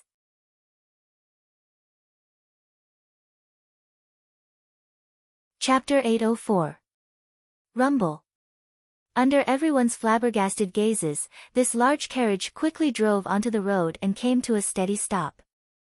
Elder Xia, I want to ask you, what is the maximum weight a normal carriage can carry? Zhao Jingdian suddenly turned his head and asked. It's usually around 700 to 800 jin. At most, it won't exceed 1200 jin. Although he didn't understand why Zhao Jingdian was asking this question, Xia Gufeng still answered truthfully.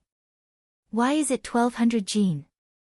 Zhao Jingdian smiled and asked. That's actually very simple. If it's too heavy, horses won't be able to pull it.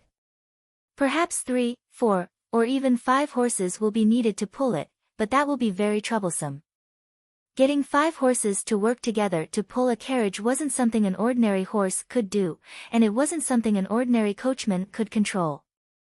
Moreover, the bearing capacity of the road also has to be taken into account. If it's too heavy, the wheels will sink into the mud and become stuck there, unable to move. Even if they can move, it will be very difficult. In this way, the journey will be long and protracted, which goes against the original purpose of the carriage. Xie Gufeng said. Zhao Jingdian's questions were all common sense. Anyone from a great clan who had had some contact with carriages should understand this. Merchants would not rise early without profit, and if they could transport more people, why wouldn't they do it? Moreover, 1200 jin, together with the weight of the carriage itself, is already very heavy. It's at least 17 to 800 jin, perhaps even 2000 jin. This is an astonishing weight. Xie Gufeng paused for a moment before adding. Ha, Elder Xie, I understand. With a wave of his sleeve, Zhao Jingdian pointed at the Wang clan guards. You, all of you, get on. With a casual wave of Zhao Jingdian's hand, 10 some agile warriors immediately leaped onto the carriage.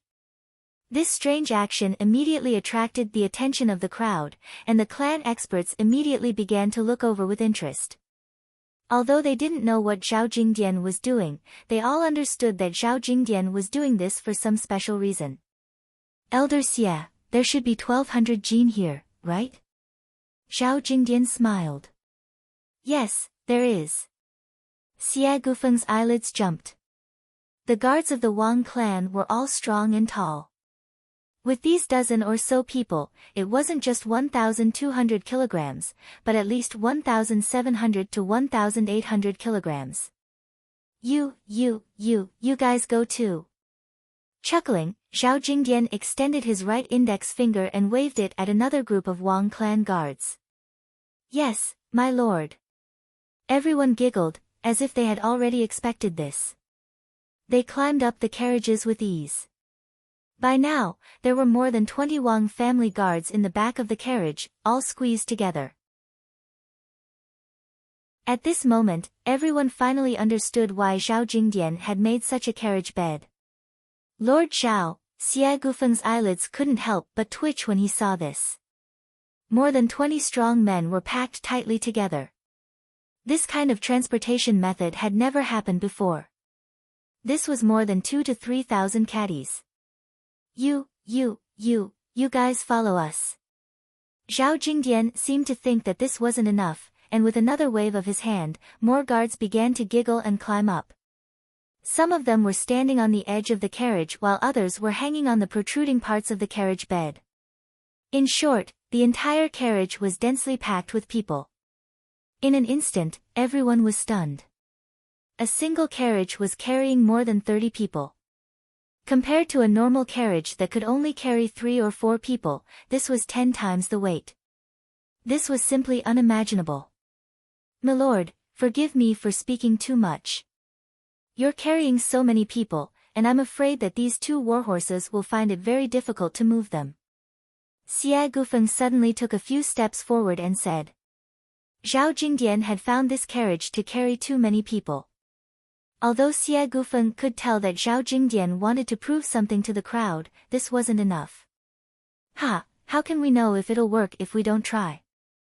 Zhao Jingdian heartily laughed, unconcerned. Elder Liang, let's begin.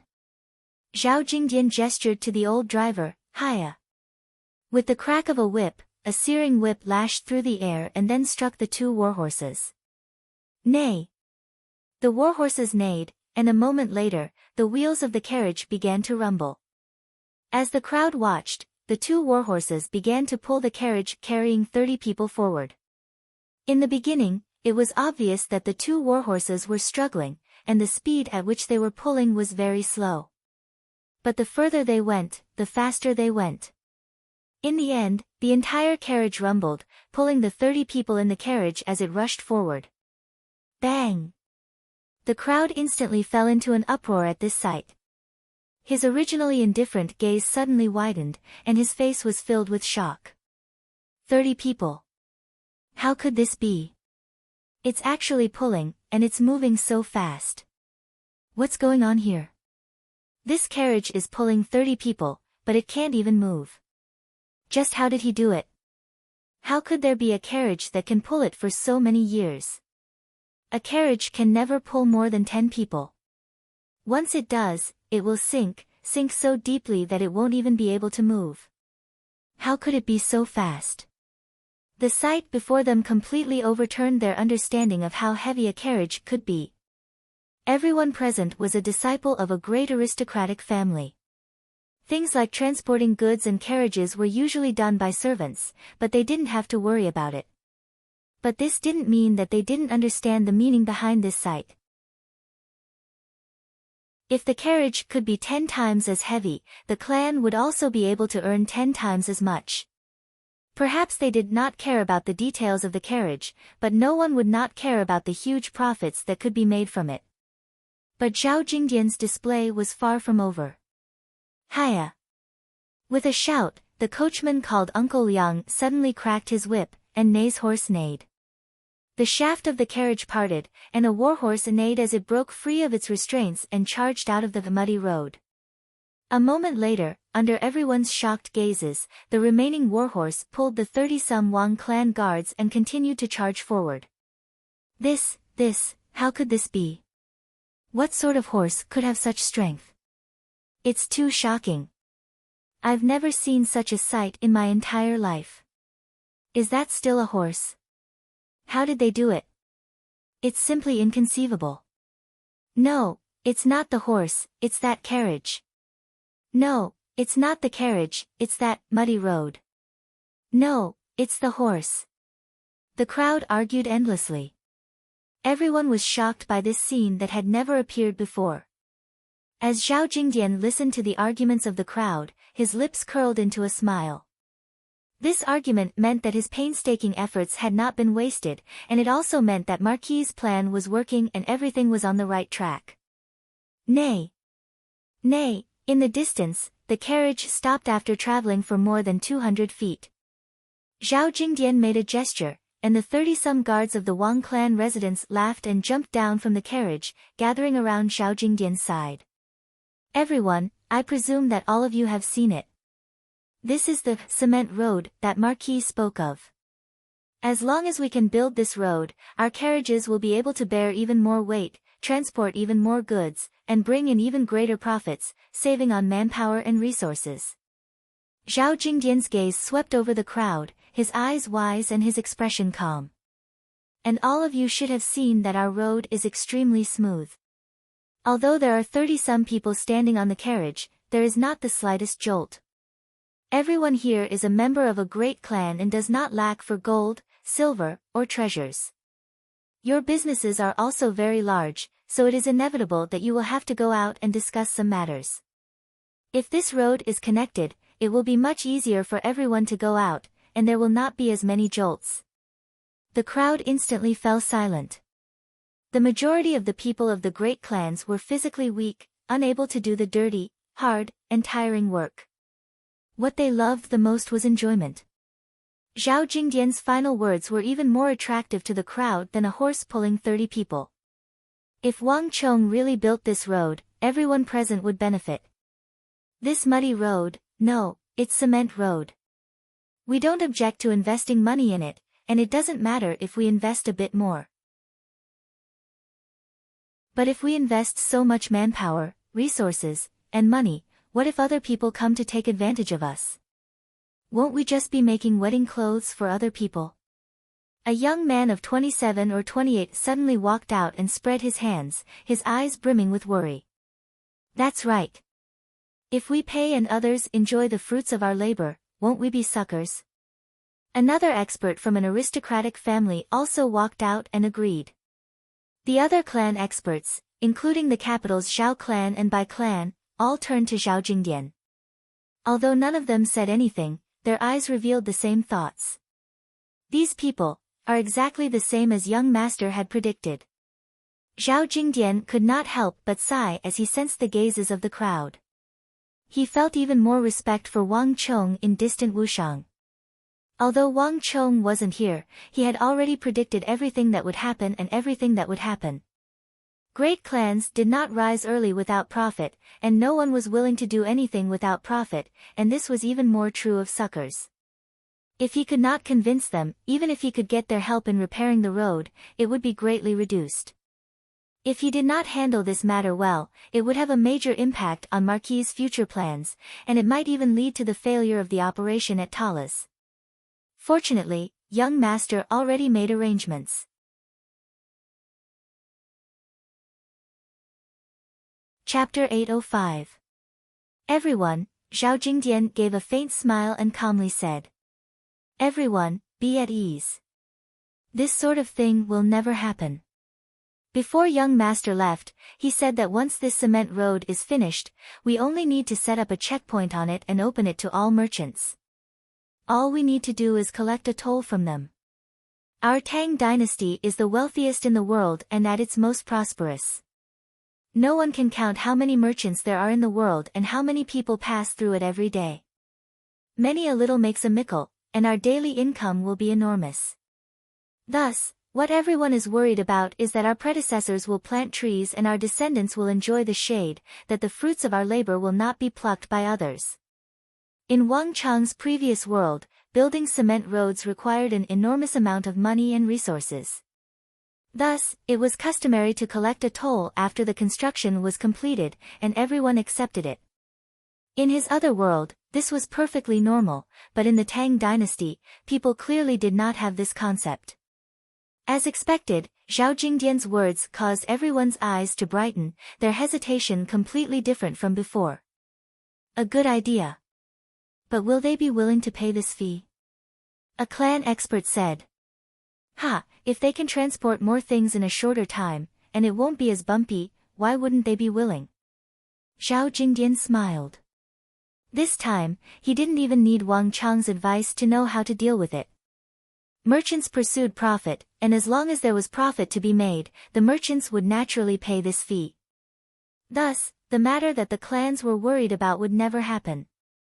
This was a win-win situation. In addition, I wonder if any of you have noticed, as Zhao Jingdian spoke, he opened his right hand and took a massive metal hammer from a nearby guard.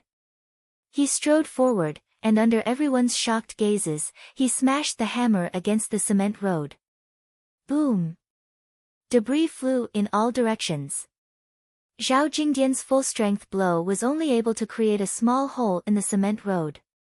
This scene gave everyone a fright. Let me.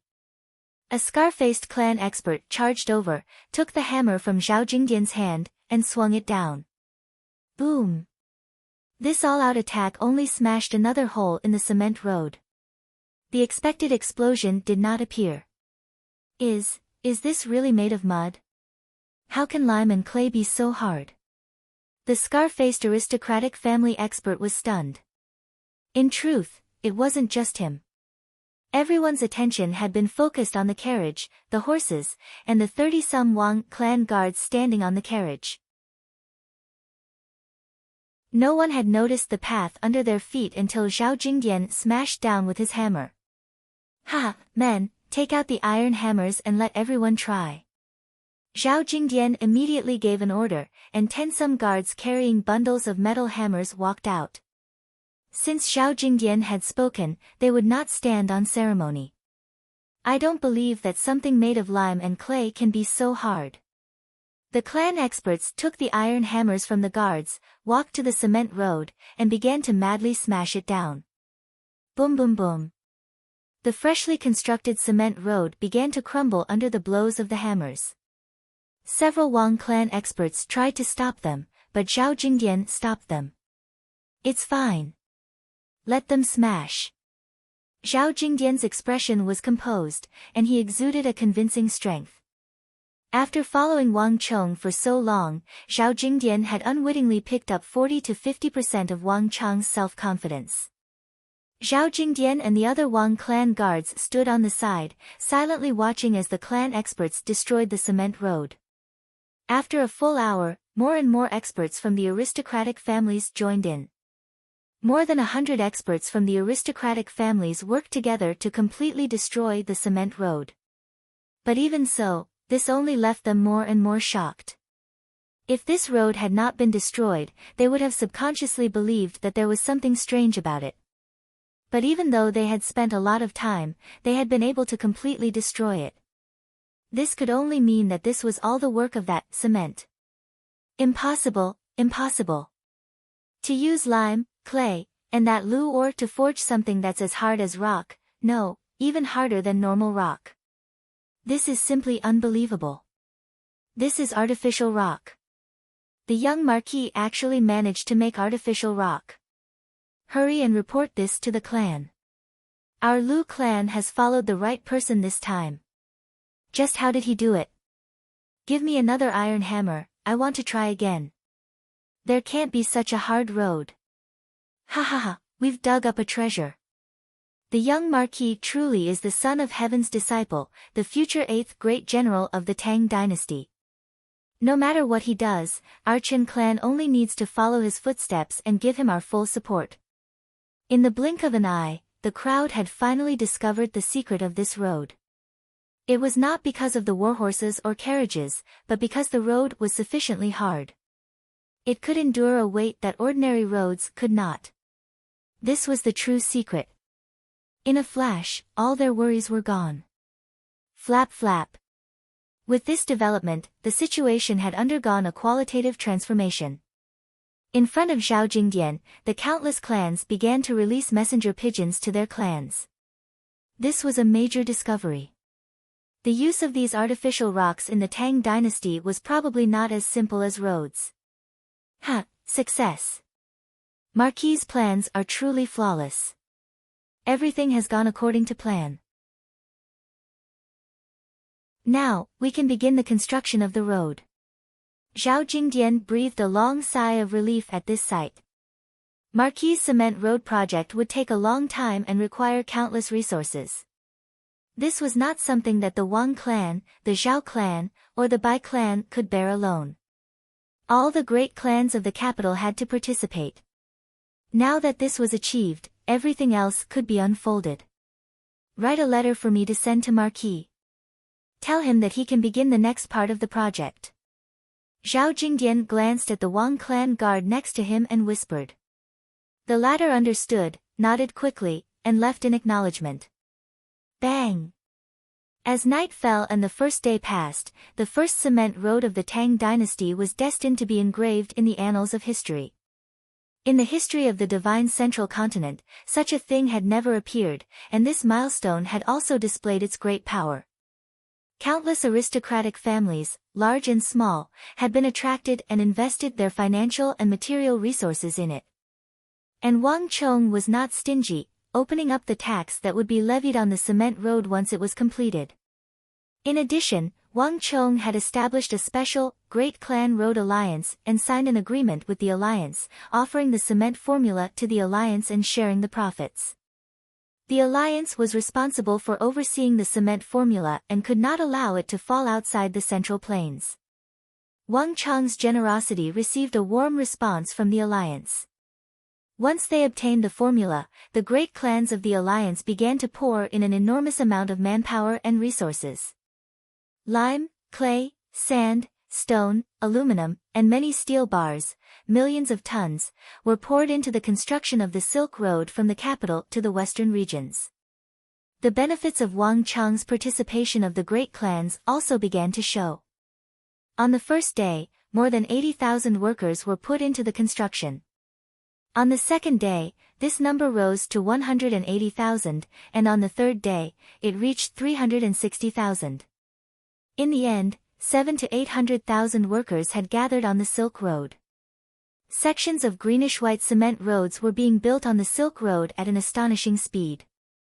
This was the result of Wang Chong opening up the cement road and having the great clans participate.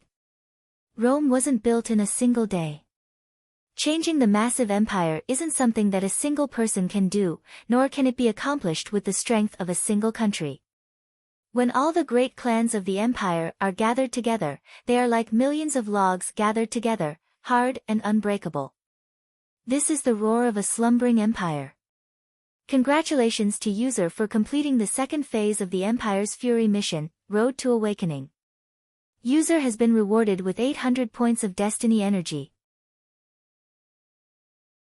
As the road is completed, user will receive an endless stream of rewards. Congratulations to user. You have obtained an additional reward of 30 points. Congratulations to user. You have obtained an additional reward of 40 points. Congratulations to user. You have obtained an additional reward of 37 points. In the distant Wushang, Wang Chong stood on the city wall, listening to the Stone of Destiny's voice cascading through his mind. In just a few short moments, Wang Chong had obtained more than 1,000 points of destiny energy, and this number was still rising. Zhao Jingdian can finally stand on his own. With him handling the cement road, there's no need for me to worry about it. Wang Chong glanced down at the letter Zhao Jingdian had sent. With a light flick of his finger, the letter was pulverized, and countless white scraps of paper drifted down from the city wall. Qing Sanyuan, write a letter for me to Zhao Jingdian. Tell him that I already know about the cement formula and that he doesn't need to worry. I have my own plans. Yes, your subordinate will do so. Qing Sanyuan quickly left. Lose at the mulberry elm and gain at the east corner. For every gain, there must be a loss. If I want to build the cement road to the western regions as quickly as possible and participate in the Battle of Talas, I will need the help of the great clans. As for the cement formula, it's very simple. If the great clans want to steal it, they won't be able to keep it for long, so they might as well just offer it up. The various factions are closely related, and they will even try their best to help maintain the road, indirectly prolonging the time it takes for the cement formula to be leaked. Holding his hands behind his back, Wang Chong watched the winds pass by, a wise and far-sighted light in his eyes. The construction of the cement road was already on the right track, and with Zhao Jingdian handling this matter, Wang Chong could stay out of it. Now, there's another matter. With a thought, Wang Chong turned to another figure.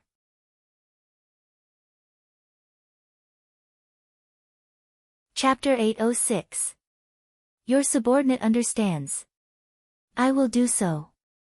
Without another word, Chen Bin jumped down from the gate tower and swiftly left.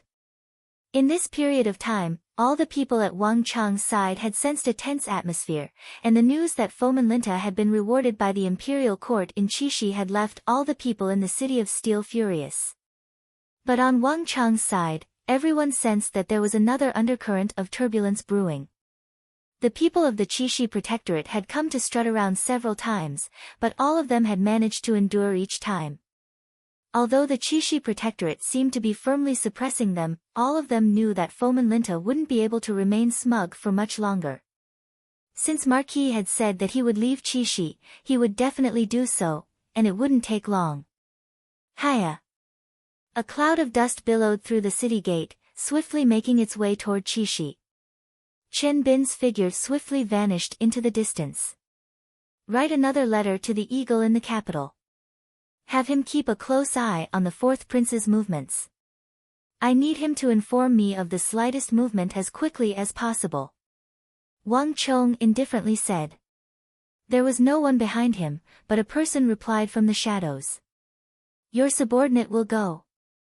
His figure swiftly vanished into the distance. The walls quickly fell silent, leaving only Wang Chong.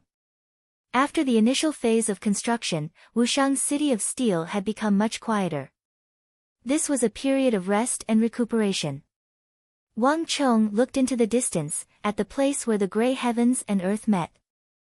Although it was quiet all around, Wang Chong could clearly sense that a massive storm was sweeping toward him from the capital. The storm had already begun, and Wang Chong was well aware that this was his last chance to topple Fomin Linta. But Fomin Linta was a crafty old fox. Whether it was letting Dian Mangpoj through the pass, using a borrowed knife to kill someone on the Uzan Plateau, or finally stealing the credit, Fomin Linta had always been flawless and flawless. It was definitely not an easy task to get hold of his weakness. Most importantly, during this process, Wang Chong could not attract the slightest bit of Fomin Linta's attention. Several hundred li away, in the Qixi Protectorate headquarters, Creek.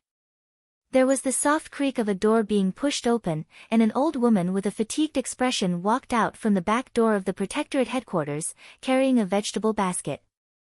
Her footsteps were trembling, each step taken with extreme care. It seemed like she was spending a great deal of energy. Swoosh! Walking to the corner of the wall, the old woman forcefully threw out the rotten vegetable leaves in the basket. There, the rotten vegetables were piled up, exuding a rancid stench. Foul old woman, Lord Protector General has ordered that you can't buy vegetables past noon. Suddenly, there was a boom as the back door was kicked open. A fiendish and fully armored guard of the Chishi Protectorate strode out, his eyes sharp as he stared at the old woman outside the door. In addition, if you cook next time, it won't just be a whipping. Give me something to eat. This old woman understands. The old woman trembled and twitched, her face filled with fear and trepidation. She bowed and pressed her white head even lower. His old and frail body was shivering in fear. It was a pitiful sight. Humph, useless old woman. If not for the fact that you followed Lord Protector General for 10 some years, I would have killed you long ago. At the back door, the fiendish and fully armored guard cursed and slammed the door. With a loud clang, he finally disappeared. A trace of resentment flashed across the old woman's eyes, but it quickly disappeared. She lowered her head and looked at the crisscrossing blood-red scars on her sleeves. She let out a long sigh in her heart, as if she had accepted her fate. She limped away into the distance. As he left the Chishi Protectorate headquarters and turned a corner, he suddenly heard a soft voice in his ear. Granny, Granny, here, here, the old woman's body trembled, a hint of wariness in her eyes. She quickly scanned the area, and when she saw a handsome boy of 18 or 19 standing by the corner, she immediately relaxed. Little Sue, it's you. Didn't I tell you not to go to such trouble? I'll just go buy it myself. The old woman limped over, her expression much gentler as she looked at the boy. This boy was a peddler. She had fainted in the market after being whipped in the residence, and it was this boy who had saved her. This was how she had gotten to know this boy called Little Sue. Moreover, Little Sue knew of her plight in the residence, so whenever she went out to buy groceries, he would take the initiative to deliver them to her. As a member of the Protectorate, she had many misgivings, not daring to casually interact with strangers. But for some reason, this old woman felt a natural closeness to this Little Sue. Every time she saw him, she would see him as her own grandson. Granny, did they hit you again? Little Sue looked at the old woman's limping figure and felt sorry for her. Che, I'm used to it. Lord Protector General has a bad temper because of his failures in the imperial court. It's been like this since 10 some years ago, and I'm already used to it. The old woman said. But Granny is already old. How many more times can Granny endure this kind of whipping? Little Sue couldn't bear to see the old woman's struggling appearance. Che, what can I do? I'm just an old woman. Where else can I go besides the Protectorate? In addition, the Protectorate is different from other places. Although I'm being whipped, there's always some good medicine. I'll be fine once I go back and rub it on. The old woman bitterly smiled. In the eyes of outsiders, the people of the Protectorate enjoyed endless glory and splendor, but who could understand the pain they had to endure? The old woman knew what outsiders were thinking, so she didn't easily reveal what was on her mind. Only in front of this Little Sue would she reveal her true side. Granny, be at ease. There will come a day when I will save you. Little Sue solemnly said to the old woman. Ha, it's enough for you to have such thoughts. Granny is already very content. The old woman froze for a moment, but then she smiled. How could the mighty Chishi Protector General, the great general of the empire, let her go just because he said so? She could only think about it, nothing more. After taking the small cart of groceries that Little Sue had prepared, the old woman began to limp back to the Protectorate. The rules of the Protectorate were very strict. If she didn't return on time, she would be punished with another heavy punishment. Ha! Little Sue couldn't help but give a long sigh as he watched the old woman's limping figure, a hint of pity in his eyes. Granny, be at ease. I'll definitely do what I promised you. Once I'm done, I'll definitely take you away. Little Sue muttered to himself. A few moments later, he slowly straightened his body, turned around, and flew off in another direction. Flap flap. A few moments later, a rock eagle commonly seen in the western regions soared into the sky and vanished. Marquis, I received a letter from Jean Quebec. They've already made contact with the target. All of the Chishi Protectorate headquarters is under surveillance. As the rock eagle flew by, a Wushang scout quickly ascended the walls and stopped behind Wang Chong. Bowing, he handed over the letter with both hands. I understand.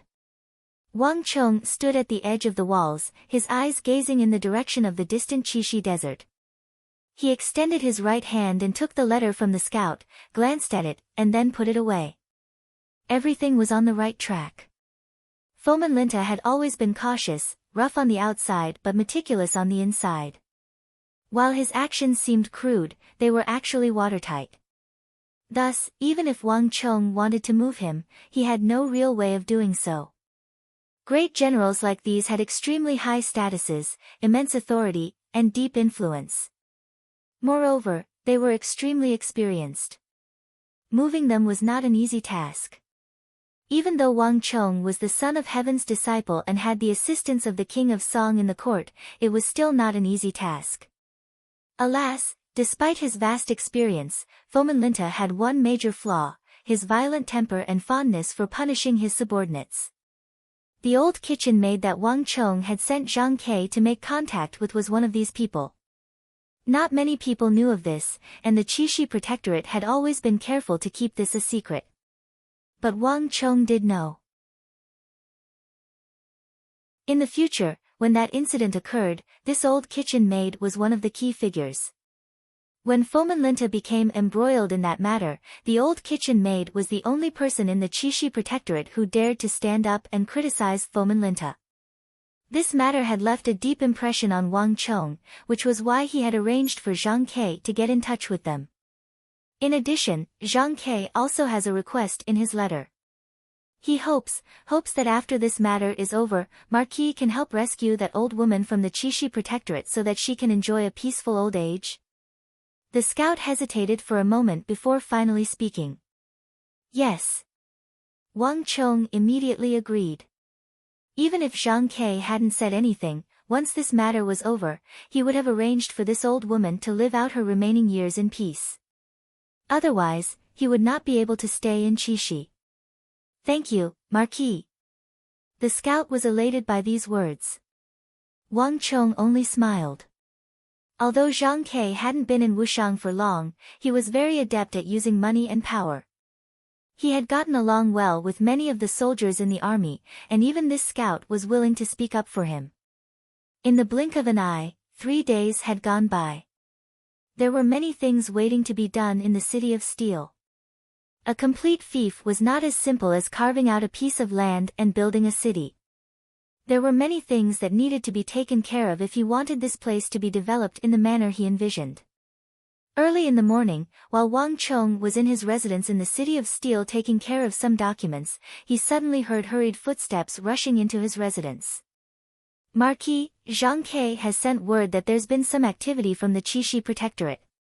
The guard's words were concise and comprehensive. Wang Chong had been in the middle of his work, but when he heard these words, he grimaced and raised his head. Bang! Not long after this guard rushed in, another gust of wind rushed in. Marquis, Lord Su has sent word that the Chishi Protectorate has left Chishi. The second guard rushed in after him.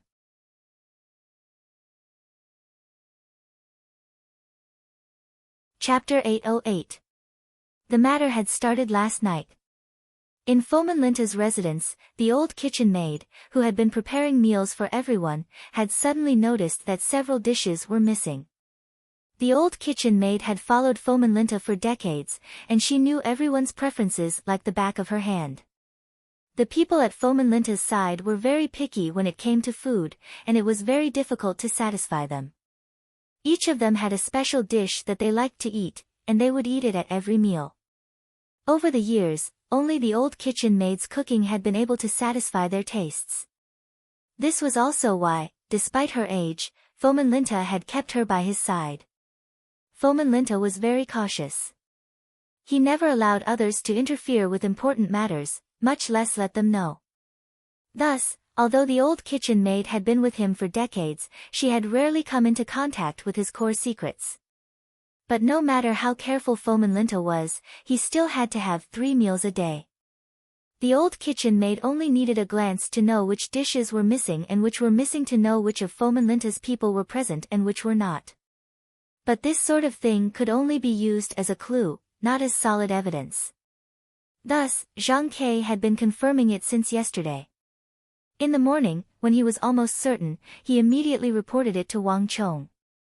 How many people are missing from Fomenlinta's residence? Wang Chong asked, his brow tightly furrowed. 5. At the very least, it's 5, because 5 dishes are missing. But it might be more than that, because we can't rule out the possibility that some people might have left during the meal. In short, this matter is very unusual. At the very least, it's definitely not normal for 5 people's dishes to suddenly be missing. Zhang Ke sternly said, his expression solemn. Zhang Ke had been rushing back to the City of Steel after confirming the matter and sending the messenger pigeon. Not long after, he arrived at the City of Steel. The young Marquis would never do anything without reason. Whether it was before the Southwestern War had even begun, he had spent all his wealth to build some strange steel walls, or not too long ago, when he had suddenly led an army to Longxi, only to find a secret path to attack Zhangzheng and destroy one of their training camps. After spending so much time with the young Marquis, one would unwittingly become accustomed to his style. Although Wang Chong had not explicitly said that this matter involved the Imperial Protector General Fomenlinta, even the stupidest person would know that this was no small matter. The slightest carelessness could result in a landslide that could alter the entire structure of the empire. And Marquis's influence might also reach its limit in this matter. Because of this, Zhang Ke had immediately rushed to Wang Chong's side to report what had happened. Su Ke, how many do you have on your side? Have there been any oversights? Wang Chong solemnly turned his head to Su Ke. Zhang Ke was far from the only one who had noticed the anomaly. Su Ke had also noticed it. After this incident, Wang Chong decided to summon him over. Marquis, according to your orders, we've already used the thousandly incense to tamper with all of Fomenlinta's trusted subordinates. As soon as they leave Qixi and get within a certain distance, we'll immediately sense them. Su Ke was speaking of a special kind of incense, a method used by those of the martial arts world to track their targets. The person who used this thousandly incense would first place a base incense on the target and then have a well-trained mastiff smell it. Once the target was a certain distance away, the scent would fade and the mastiff would begin to madly bark, completely different from its usual quiet and docile self. Su Ke did not know how to use this sort of thing. This method had been suggested by the eagle. Wang Chong had entrusted this task to Yang Hongchang of the western regions. The Yang clan had been operating in the western regions for many years and knew all sorts of methods.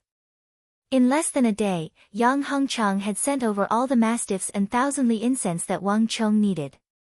I've already confirmed that there are at least 7 mastiffs barking at the same time. 7 of them should have already left the western regions. Su Ke said. The mood in the room was extremely solemn, and Wang Chong's brow was deeply furrowed. When he said nothing, no one dared to even breathe too loudly. All of them could sense a hint of tension and gravity from Wang Chong's body. It was clear that this matter was extremely serious. 5, 7. Fomenlinta, just what are you doing? Which one is your true goal? Or have you already sensed something? Wang Chong raised his head, the index and middle fingers of his right hand unconsciously tapping against his palm as countless thoughts flitted through his mind. If everything went as expected, the Shuiyang Palace incident, that would shake the entire court, was about to take place. As Qixi Protector General, Fomin Linta was now embroiled in the War of the Princes of the capital. This was a major taboo for a great general of the border. In any dynasty, this was a taboo that the sovereigns and important ministers of the court would censure. Countless generals in the army had been removed from their positions because of this reason.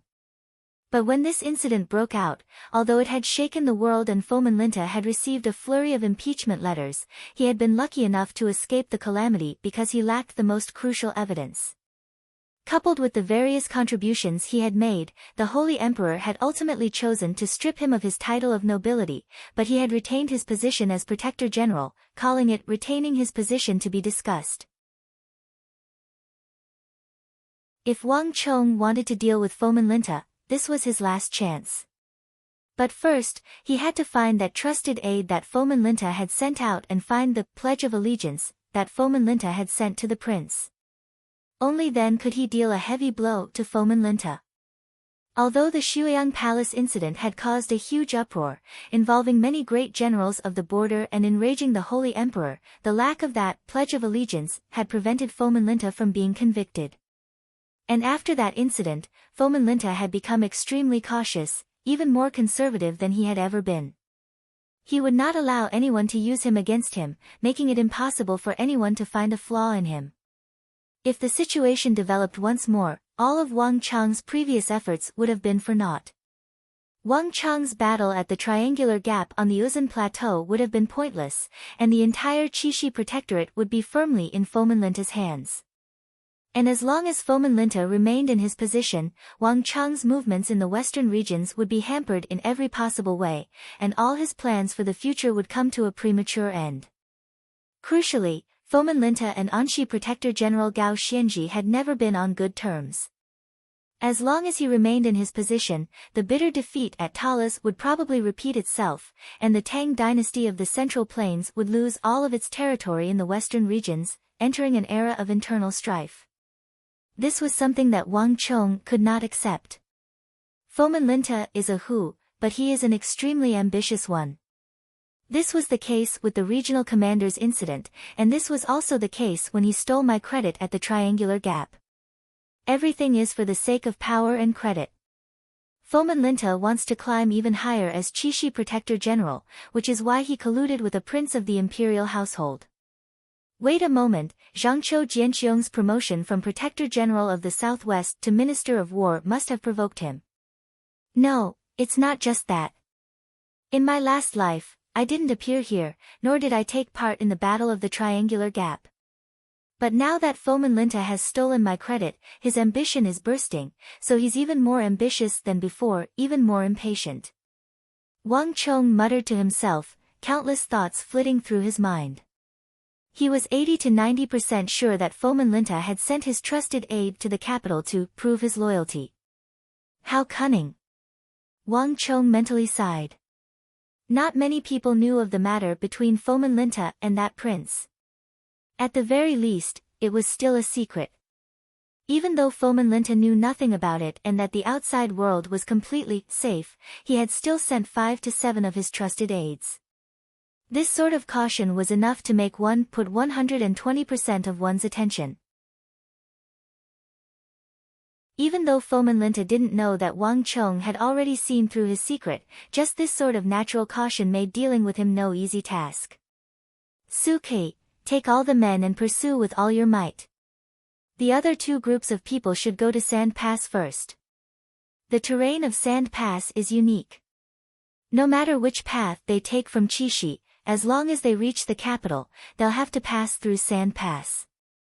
But once we miss Sand Pass, there will be hundreds of other paths to the capital, and we'll find it very difficult to catch up. Time was of the essence, and Wang Chong quickly regained his composure.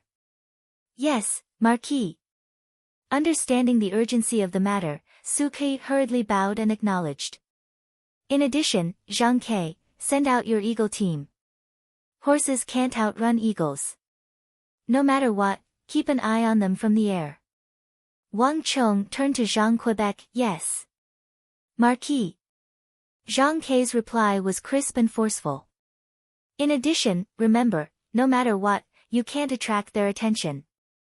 Fomin Linta is extremely cautious and paranoid, and his subordinates will definitely be the same. We can't arouse their suspicions during the pursuit. If we miss this opportunity, we can't try again. Otherwise, if Fomin Linta notices something, all our efforts will be for naught. Wang Chang's expression was extremely grave as he spoke. It was no fluke that someone like Fomin Linta had managed to become Protector General. Wang Chong did not dare to be the slightest bit careless. If he missed this opportunity, Fomin Linta might never be able to move from his position. Your subordinate understands, Su Kei and Zhang Kei said in unison. The two of them had grave expressions, both sensing the gravity of this matter. Wang Chong nodded. Remember, the person you're looking for has a black jade brand on his right wrist. Now, go. With these final words, Wang Chong waved his hand, and a moment later, Wang Chong gave the order. Zhang Kei, Su Kei, and countless others charged out of the City of Steel. Marquis, do you need me to go? With my speed, I can definitely catch up to them.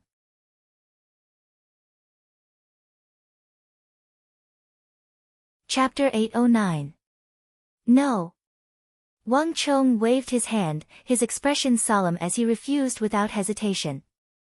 We still don't know who Fomin Linta's letter is with, Wang Chong said.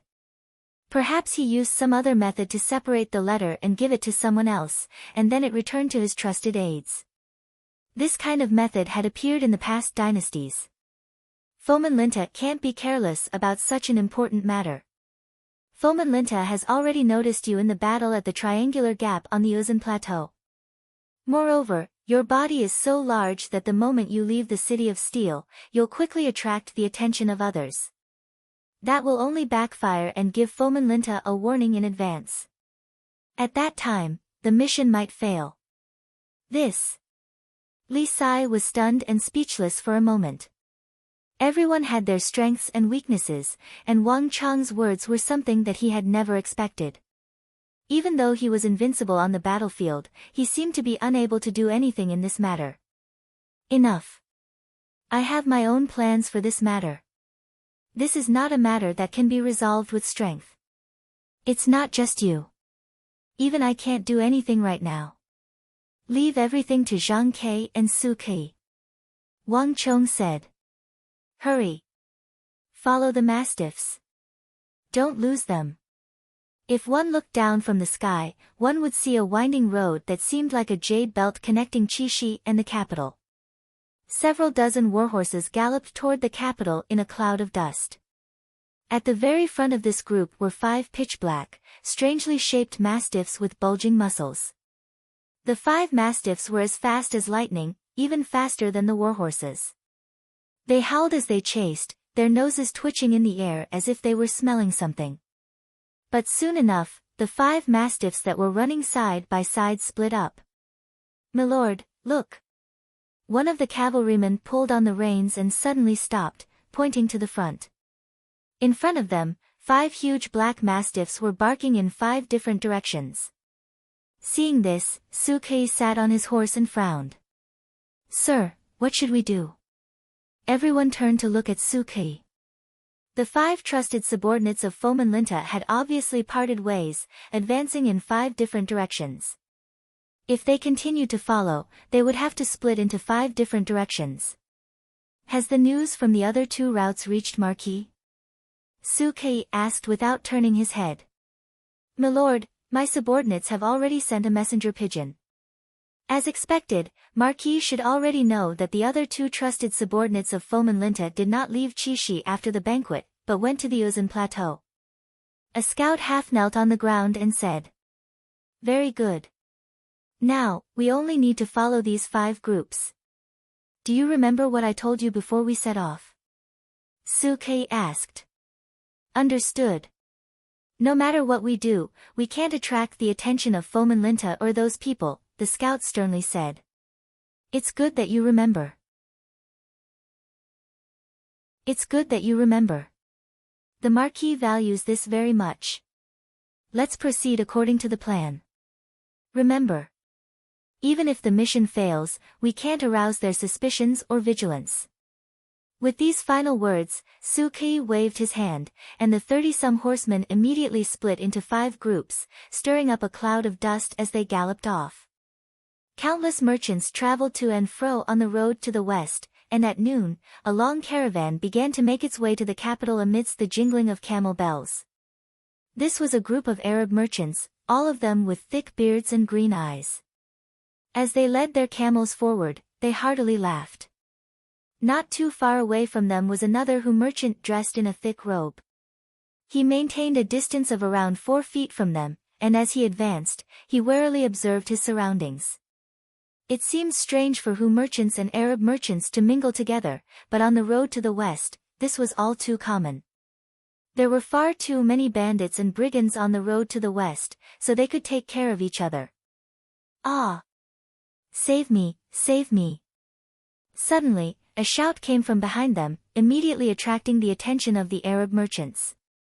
The Arab merchants turned their heads and saw that on the road they had come from, a child of 7 or 8 years old was running barefoot toward them, his hair disheveled and his clothes ragged. As he ran, he would look back in fear. Little brat! Daring to steal from our Lord, you must be tired of living. You still dare to run? I'd like to see where you can run to. If I catch you, I'll skin you alive. Behind the child, a fierce-looking, burly man came from a warhorse. He clamped his legs on the horse's abdomen and swung his whip with all his might, charging towards the child. It wasn't me, it wasn't me. I didn't steal it, it was your Lord who broke it. Why are you blaming me and saying that I stole it? The child had an aggrieved look on his face as he ran. The surrounding roared with laughter at this sight. The western regions was a place where only violence mattered, not reason. It was obvious that this child had accidentally offended some wealthy clan and happened to run into them when they were in a bad mood, thus becoming their punching bag. If everything went as expected, this child would be viciously beaten once he was captured. As expected, the burly man only cared about cursing and insulting the child. The child finally panicked, and in a moment of carelessness, he bumped into the merchant. Get out of my way! Enraged, the merchant pushed the child to the ground with a palm strike. Caught off guard, the child had a look of indignation in his eyes, but when he saw the fiendish look on the merchant's face, he didn't dare to say a word. He got up and ran. A few moments later. How was it? You didn't arouse his suspicion, did you? In the forest, the fierce-looking burly man looked at the child and said, No, he didn't even glance at me. The child shook his head. Did you see the symbol on his hand? The burly man said. The child shook his head. On another road, boom! With an earth-shattering noise, a carriage charged forward, knocking over several other carriages in succession. Finally, it crashed into a large green carriage at the very front, smashing the body of the carriage into pieces. Even one of the wheels was sent flying. Damn it! You bastards, don't you have eyes? Can't you see where you're going? Ahu suddenly jumped out of the carriage, flustered and exasperated, his entire body on the verge of exploding with rage. Sorry, the horse went wild. I'll definitely compensate you for your losses, definitely. A middle-aged merchant jumped down from the carriage that had caused the accident and began to apologize. Tell Marquis that this road is also wrong. The person Marquis is looking for is not here. There is no black jade symbol on his hand. A few moments later, 2 muscular men gathered on the side of the road. Whoosh, whoosh, whoosh.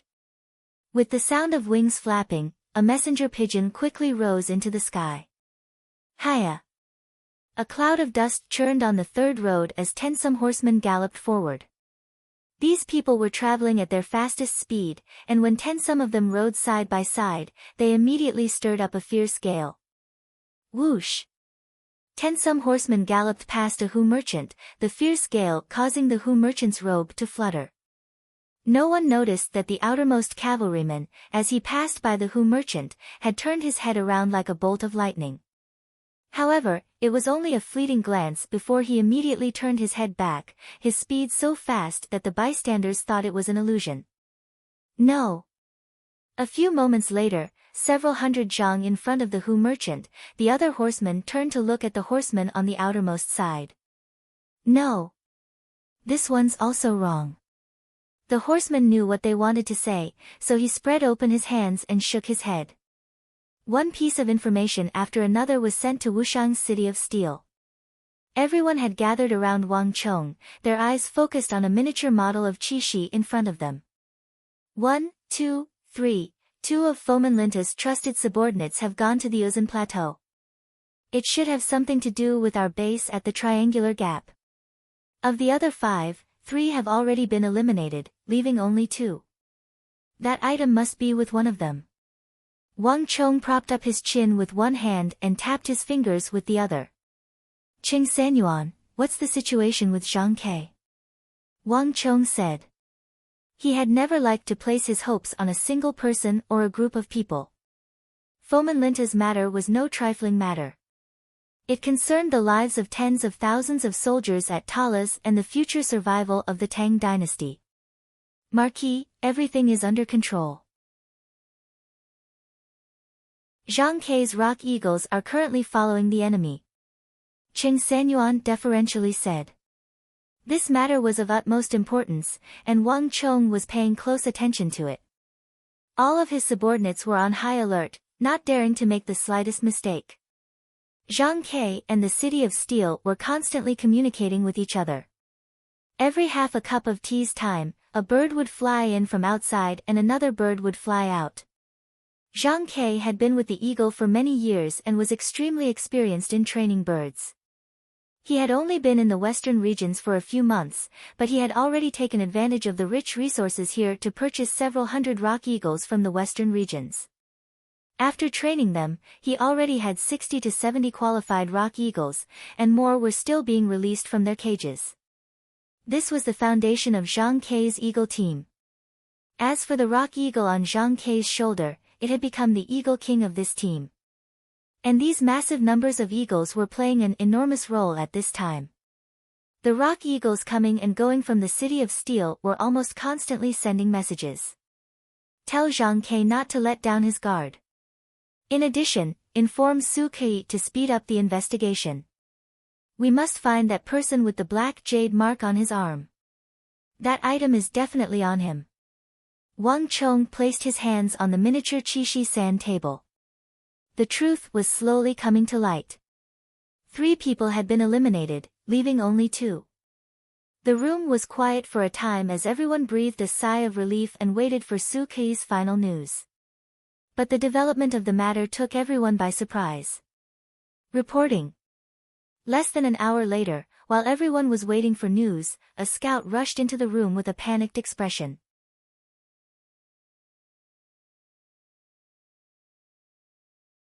Chapter 8:10. What? The scout's report was like a boulder crashing into the room, instantly unleashing massive waves. Even Wang Chong and Li Sai grimaced. Wang Chong had been sitting on a wooden armchair, waiting for news, but at this moment, he suddenly stood up. How could this be? Weren't they going to the capital? Why would they turn back now?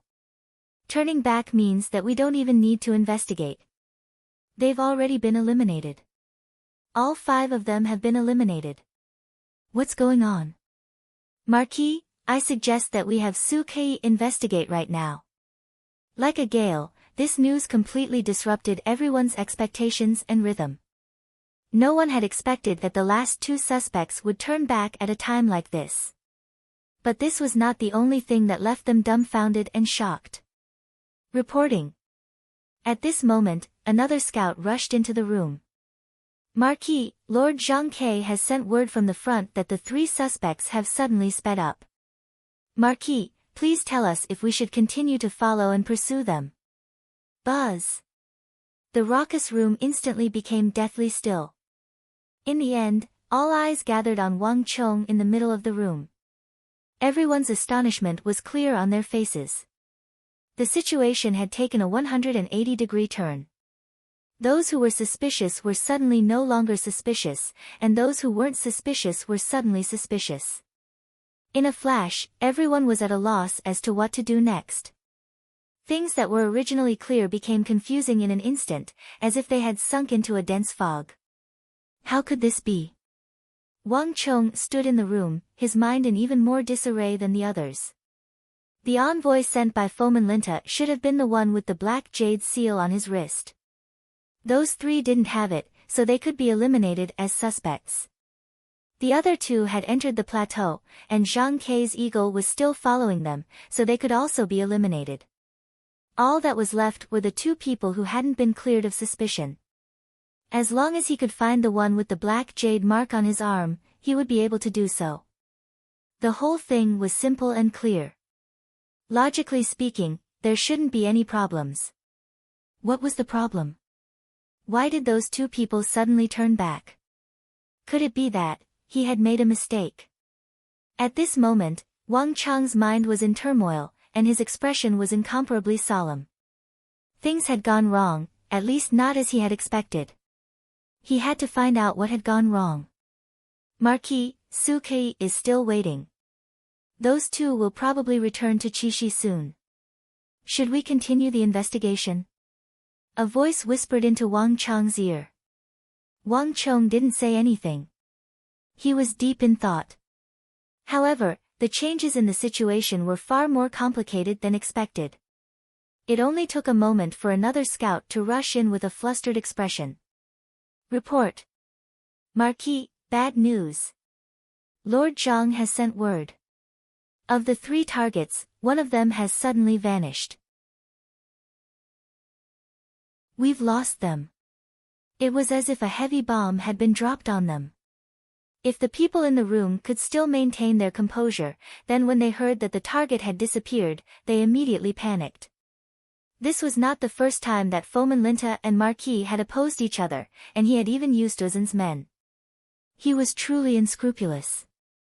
If they could not use this chance to bring down Fomin Linta, their future in the City of Steel could be easily imagined. Although they didn't know why this had happened, there was no doubt that the target who had suddenly vanished was the person carrying the important letter from Fomin Linta. Marquis, there's no time. Why don't we appear now and conduct a full search? We'll definitely find that person. That's right, Marquis. The person who vanished is definitely the true target. We've all been tricked by Fomin Linta. Marquis, let's give chase. Marquis, let me go. Let me. Everyone felt an intense sense of urgency. Time was fleeting.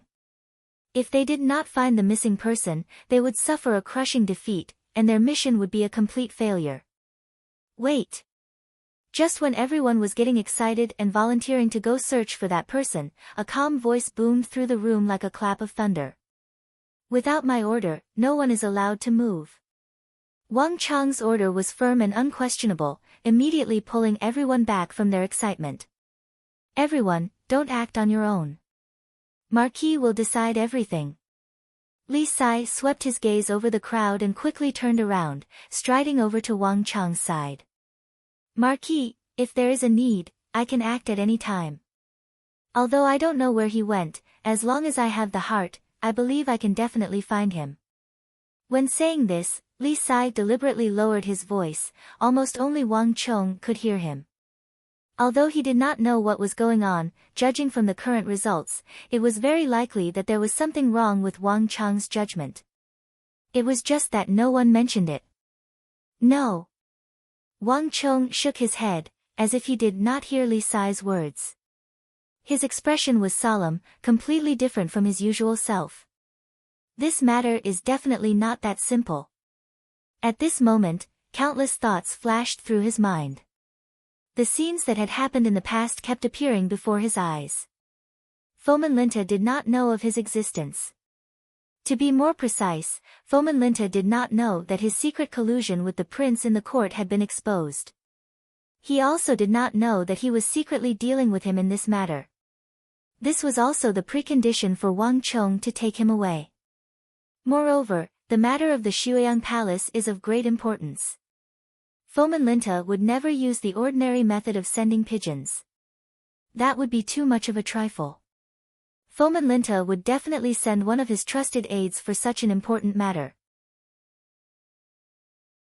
Thus, no matter what, the most crucial letter that can prove that Foman Linta is colluding with the prince must be in the hands of one of Foman Linta's trusted aides.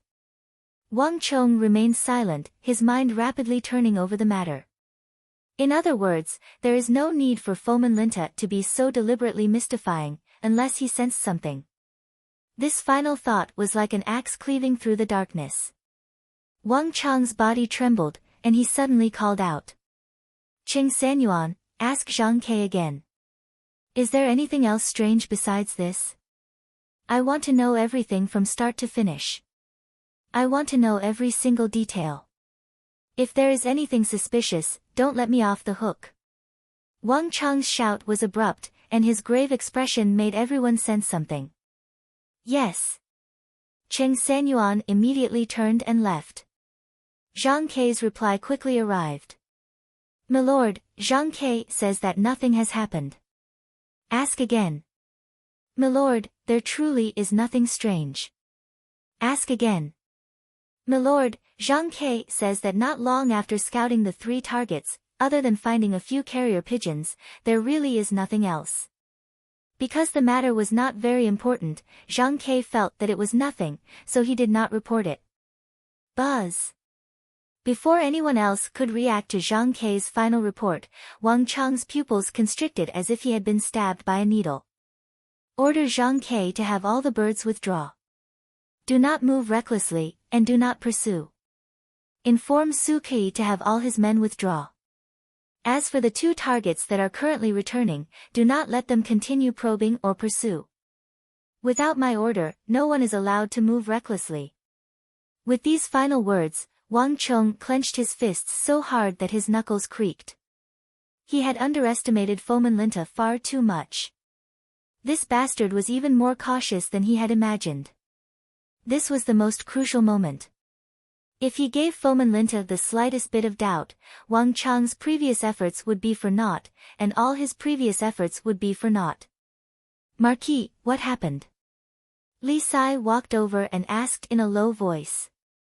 Wang Chong's 2 orders had been inexplicable. One of the 3 targets had disappeared while the other 2 were picking up speed. Not only had Wang Chong not ordered his men to pursue, he had even ordered them to retreat. Everyone was left scratching their heads in confusion. Wang Chong's authority in the City of Steel was growing by the day, and no one dared to question Wang Chong's decisions. At this time, only Li Sai could go and ask. Marquis, has Foman Linta sensed us?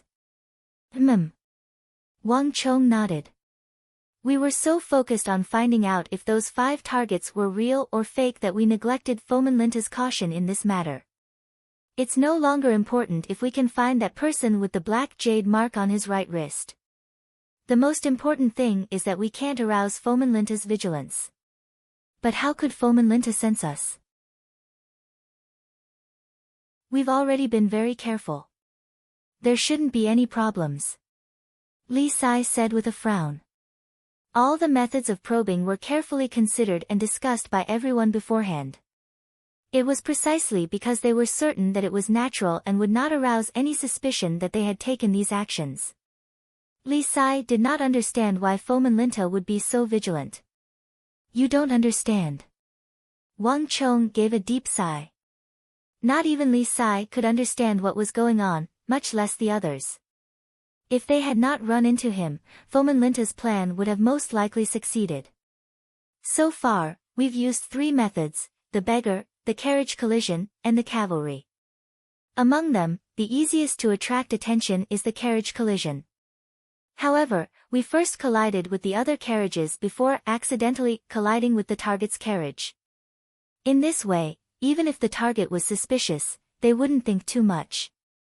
From a single target's perspective, our methods would indeed not arouse suspicion.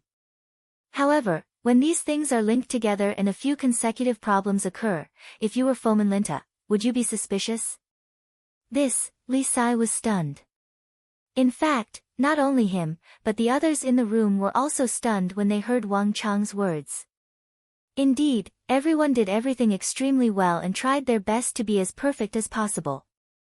However, when everything was linked together, it was far from the case. However, these 5 targets are very far away. How did Foman Linta find out so quickly? You're tuning into the Blissful Bookshelf YouTube channel. We're so grateful for your support, and don't forget to subscribe to join us on this incredible journey through captivating stories. Your generosity through donations truly makes a world of difference, as it's the primary source of revenue that allows me to expand and enhance this channel for you. Thank you from the bottom of my heart for being a part of this adventure.